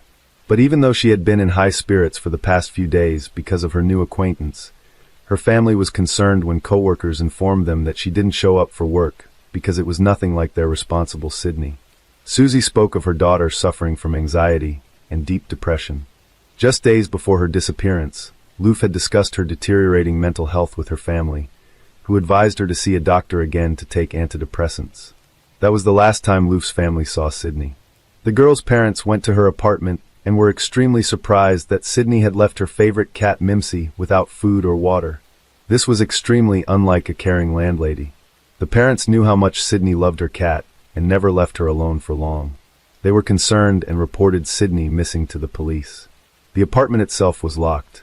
When the police did a welfare check of Sydney's home, they saw nothing out of the ordinary. But the family was adamant. Something was wrong, and the police took their concerns seriously. On November 16th, 2017, the 5'7" blonde was reported missing after she failed to show up at the showroom of the Menards store, where she worked at 27th Street and Cornhusker Highway. Sydney suffered from a spinal condition and walked in a different way that would make her stand out from the crowd. She was wearing a white Columbia brand jacket and a cream-colored shirt. When testifying about the prior events before she went missing, her parents told police that she told her friend on Snapchat Wednesday morning that she had gone on a date with a woman she met online Tuesday night and planned to meet up with her again Wednesday night. Sydney's car, which she left in northeast Lincoln, was found. Police officers said they had conducted interviews and were looking for any leads that could lead to Sydney or her trail. Loof's family distributed flyers saying she may have been abducted 40 miles southwest of Lincoln, where the latest information indicated her cell phone was communicating with a tower. The flyer also noted that there was no activity in her bank account and that her cell phone was turned off the night she disappeared. The flyers gave a description of the young woman and distinguishing features such as several tattoos, one on her arm with the words, "Everything will be great someday," a yin-yang sign under her elbow, and the word "believe" on her wrist. Anyone with information on Sydney Loof's whereabouts has been asked to contact police by phone. A huge appeal to find Sydney was launched, which included highway billboards with the girl's picture, and a manhunt was also launched on the TV news. Susie persisted in claiming that something had happened to Sydney after the date her daughter had gone on. To prove her point, she took a screenshot of a post that Sydney posted on Snapchat with her picture in the caption, "Ready for my date." Sydney's friends confirmed that she was going on a date with a woman she met through Tinder named Audrey. During the search, police reviewed Sydney's phone records and surveillance footage from the store where she worked and quickly identified the person they wanted to talk to. The last time Sydney's phone rang a cell tower in the Wilbur neighborhood, probably not far from Audrey's home, but police had no idea who she was. Authorities began searching for a woman named Audrey, the last person to see Sydney alive, but no one knew how to find her because no one knew who she was or if she had a real name. To the police's rescue came Sydney's friend Brooklyn, who decided to find Audrey herself through Tinder. She downloaded the app, found Audrey, and exchanged phone numbers with her. That's how police learned Audrey's real name. She turned out to be 26-year-old Bailey Boswell. It turned out that Bailey's apartment is within reach of the very cell tower where Sydney's phone was last seen connected to the tower. It also became known that this apartment Bailey shared with her partner, 52-year-old Aubrey Trail. So who are Bailey and Aubrey? Bailey Boswell grew up in Lyons, Iowa. She grew up in a wholesome, normal family, was a friendly kid, and did well in school. Bailey had success in basketball and was an excellent runner. However, she was not. After losing her father, her life changed direction, and after graduating from high school, Bailey went down the wrong path. Bad company, alcohol, and illicit drugs came into her life. On one of the dating websites, she met Aubrey after looking for a daddy status. Aubrey Trail had a depressing past. He had multiple fraud charges, fraudulent check fraud, and theft. Aubrey created his own cult, where he called himself the Vampire Daddy. He paid women $200 a week to follow his rules. The rules were strange enough, but there were women who believed Aubrey. At the time of Sydney's disappearance, Aubrey and Bailey were ordered by the court to pay over $400,000 for fraud. They also had numerous misdemeanors on the two of them, but the couple managed to go on the run. On November 19, 2017, after obtaining a warrant, police arrested and searched Bailey and Aubrey's home. An inspection of the apartment revealed that some of the walls had been scrubbed with bleach, which was confirmed by a neighbor who had noticed the acrid smell of chlorinated substances 2 days earlier. Police actively began searching for the suspects. While on the run, they posted videos on Facebook saying they had no involvement in Sydney's disappearance and hoped for her safe return. Bailey claimed she went on 2 dates with Sydney, but dropped her off at a friend's house and never heard from her again. She said, "I just want Sydney's family to know that I'm really sorry, but I have nothing to do with it. I hope Sydney is found very soon. She's a lovely, amazing girl." It took police a few days to track down the couple, but they eventually found them at a hotel in Branson, Missouri. Bailey Boswell and Aubrey Trail were taken into custody. A few weeks after Sydney was reported missing, after carefully analyzing phone records and Bailey's location records, police discovered Sydney's remains. She had been dismembered. Her body had been cut into 14 pieces, and police found 13 of her body parts in black plastic garbage bags and ditches in Clay County. Some of her organs, including her heart, were missing. This is just horrific. A total of 16 crime scenes were found with Sydney's remains or personal belongings. Her car keys, driver's license, phone case were found along the highway. All the routes matched the movements of the two perpetrators. Forensics conducted autopsies on 13 body parts that were found. There were abrasions on Sydney's wrists, a bump on her head, torn earlobes, abrasions and contusions on her back. There were wounds on her body indicating that Sydney had fought for her life. The heartbreaking discovery shocked not only Sydney Loof's family and friends, but all of Nebraska. On December 11, 2017, the Loof family held a private funeral for Sydney at the Lutheran church the girl attended during her lifetime. Bailey and Aubrey were charged with first-degree murder, improper disposal of human remains, and conspiracy to commit a felony. Bailey pleaded not guilty to all 3 charges. Aubrey also pleaded not guilty to felony murder and conspiracy, but pleaded guilty to improper disposal of human remains. Each successive deposition of Aubrey differed from the previous one. The man was constantly confused, changing the course of action and adding different actors. When Aubrey first talked to the police after his arrest, he told them about the cult he and Bailey were involved in. He talked about witchcraft and told them that he was a vampire who could fly. Aubrey portrayed himself as the leader of this cult and a vampire and assured them that he had witches in the cult who had to kill another woman to get powers. So at one of his first court hearings, he admitted that he killed Sidney Loof, but did it completely by accident. He said that he paid her $5,000 to fulfill his intimate fantasy with 2 other women. Sidney agreed, but died accidentally during the intimate act when he accidentally strangled her with a cord. He also admitted that he disposed of the body by cutting her into pieces, as it was a ritual in accordance with his religious beliefs. He had to drain all the blood to release her soul to the gods in a sacred place, and lay out her body parts to help her reincarnate faster. But this version turned out to be false. Surveillance footage provided dated November 14th shows Bailey and Aubrey checking into a hotel in Lincoln, not far from where Sidney lives. And then on November 15th, they visit a home improvement store which shows them buying a gruesome array of tools: a hacksaw, chlorine bleach, a folding saw, a stationary knife, and the bags used for Sidney's remains. On November 15th at 12:01 in the afternoon, a surveillance camera captured Sidney crossing paths with Aubrey at the Menards store during business hours. But the girl had no idea at the time who he was or how cruelly fate would play her. On June 11, 2018, the first court hearing was held for the murder and improper burial of Sidney Loof's remains. Separate trials were ordered, but the charge was essentially the same for both. The trials were held in Lexington because attorneys argued that Bailey and Aubrey would not get a fair trial in Wilbur because of the publicity surrounding the case. The prosecution argued that Sidney was murdered, she was strangled, and the crime was a premeditated attack that was carefully planned. Aubrey and Bailey were declared ringleaders of a group that was interested in recruiting young women for intimate games. Bailey therefore used Tinder to find the women. At trial, the jury heard testimony from 3 other women who said they had been in relationships with Aubrey and Bailey at different times, and their acquaintance also began on Tinder. All of them had been involved with Bailey and had participated in intimate acts with Bailey and Aubrey. One woman said she even traveled with them after they met. She said Aubrey gave her a weekly allowance of $200 and invited her to join his cult. He called the cult members witches and said she had to torture and kill someone to join them. She testified that Bailey was called a witch queen. Another woman testified that Bailey talked in great detail about breaking her fingers and her desire to dismember the body. She liked to talk about torture.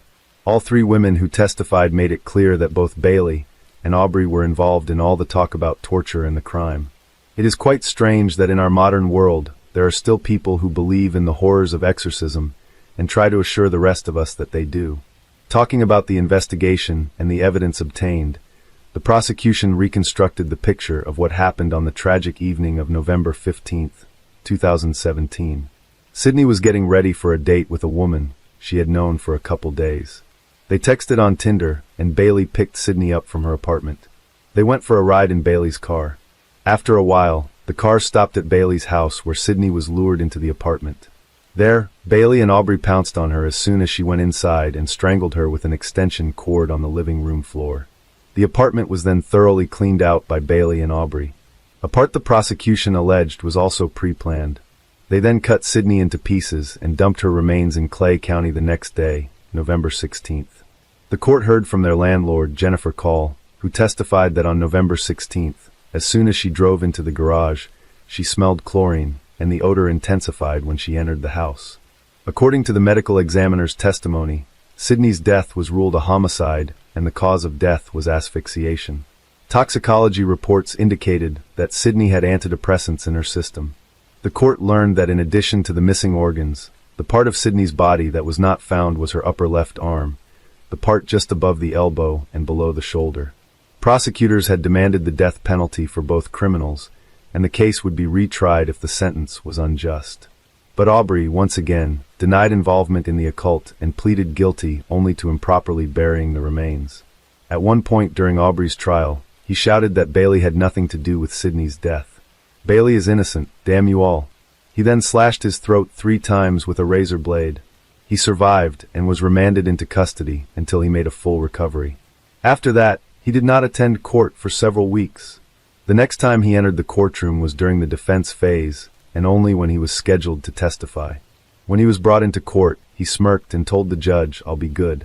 It is unusual for a defendant to testify at his own trial. Usually, defense attorneys advise the defendant not to testify because it may cause more problems for him on cross-examination. Some reveal too much, some can't answer questions straightforwardly, and some are hostile to attorneys asking questions, which creates a bad impression for jurors. But this was not unusual in Aubrey's case, as he had many interactions with police after his arrest. He had given the police his version of events, and at trial, he wanted to change his story. Therefore, the court needed to hear his new version of events. He decided to skip the rest of the trial, and only returned for the last hearing with his horrible scars clearly visible when he testified in his defense. Aubrey Trail took the stand and shocked his attorneys by admitting that he had previously lied to authorities and his own legal team about the death of Sidney Loof. In a new version of the testimony he gave, he admitted that they met with Sidney in March 2017, and he paid her to participate in his illegal activities because she needed the money. He said they did not keep in touch, but in November 2017, Bailey wanted to rekindle the relationship, and she contacted Sidney again. Sidney needed money, and Aubrey said that's why he was in Menards that day, November 15th. He offered her $5,000 to be part of his antique gang. The three of them ended up engaging in an intimate act later that night, and Sidney accidentally choked to death because of the extension cord they used in their games. "I don't know if Sidney had a seizure or something, but that's when she stopped breathing," said Aubrey. He told the court that there was no ritual involved in cutting up Sidney's body, and all the talk of witches, vampires, and blood-sucking was simply not true. He confessed that he only dismembered her because he couldn't put her body in the car. He said he panicked and dumped her body in the Clay County field as soon as dawn broke on the morning of November 16th. When asked why he didn't seek help if her death was accidental, he said no one would believe him. Aubrey admitted to disposing of Sidney's body, but claimed her death was accidental when they used an extension cord during their games. At Bailey's trial, she admitted to nothing. In fact, her attorneys argued that she was also victimized by Aubrey. Her attorney told the court that when she met Aubrey, she was a vulnerable young woman. At the time, she was living alone, working as a waitress in Princeton, Missouri. The defense argued that Bailey had nothing to do with either Sidney's death or the disposition of her remains, but that again proved to be false. The cell phone that Bailey used to access her Tinder account was used near where Sidney's body parts were found, and it was through a detailed analysis of her phone and location records that the police were able to find all of Sidney's remains. The court also learned that it was Bailey who contacted Sidney and arranged to meet her. She was the one who drove to Sidney's duplex to pick her up on the evening of November 15th.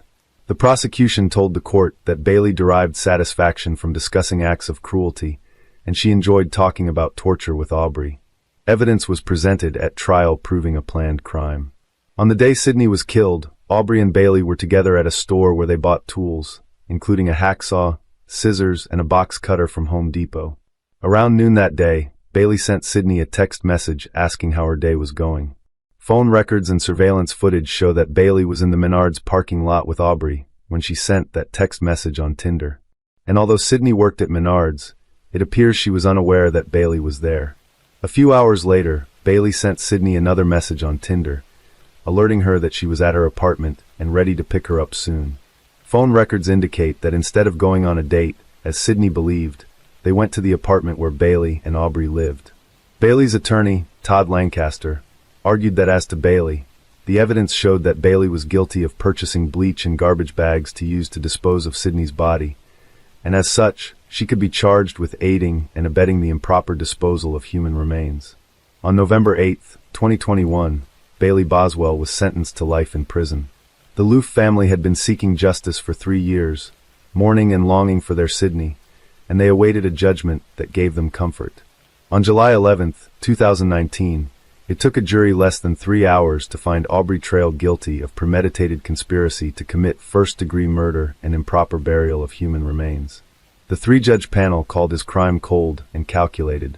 In a second phase of the trial to determine whether he should be executed, county prosecutors kept their promise and secured the death penalty for Aubrey Trail. Thus, on June 9, 2021, Aubrey Trail was executed by lethal injection.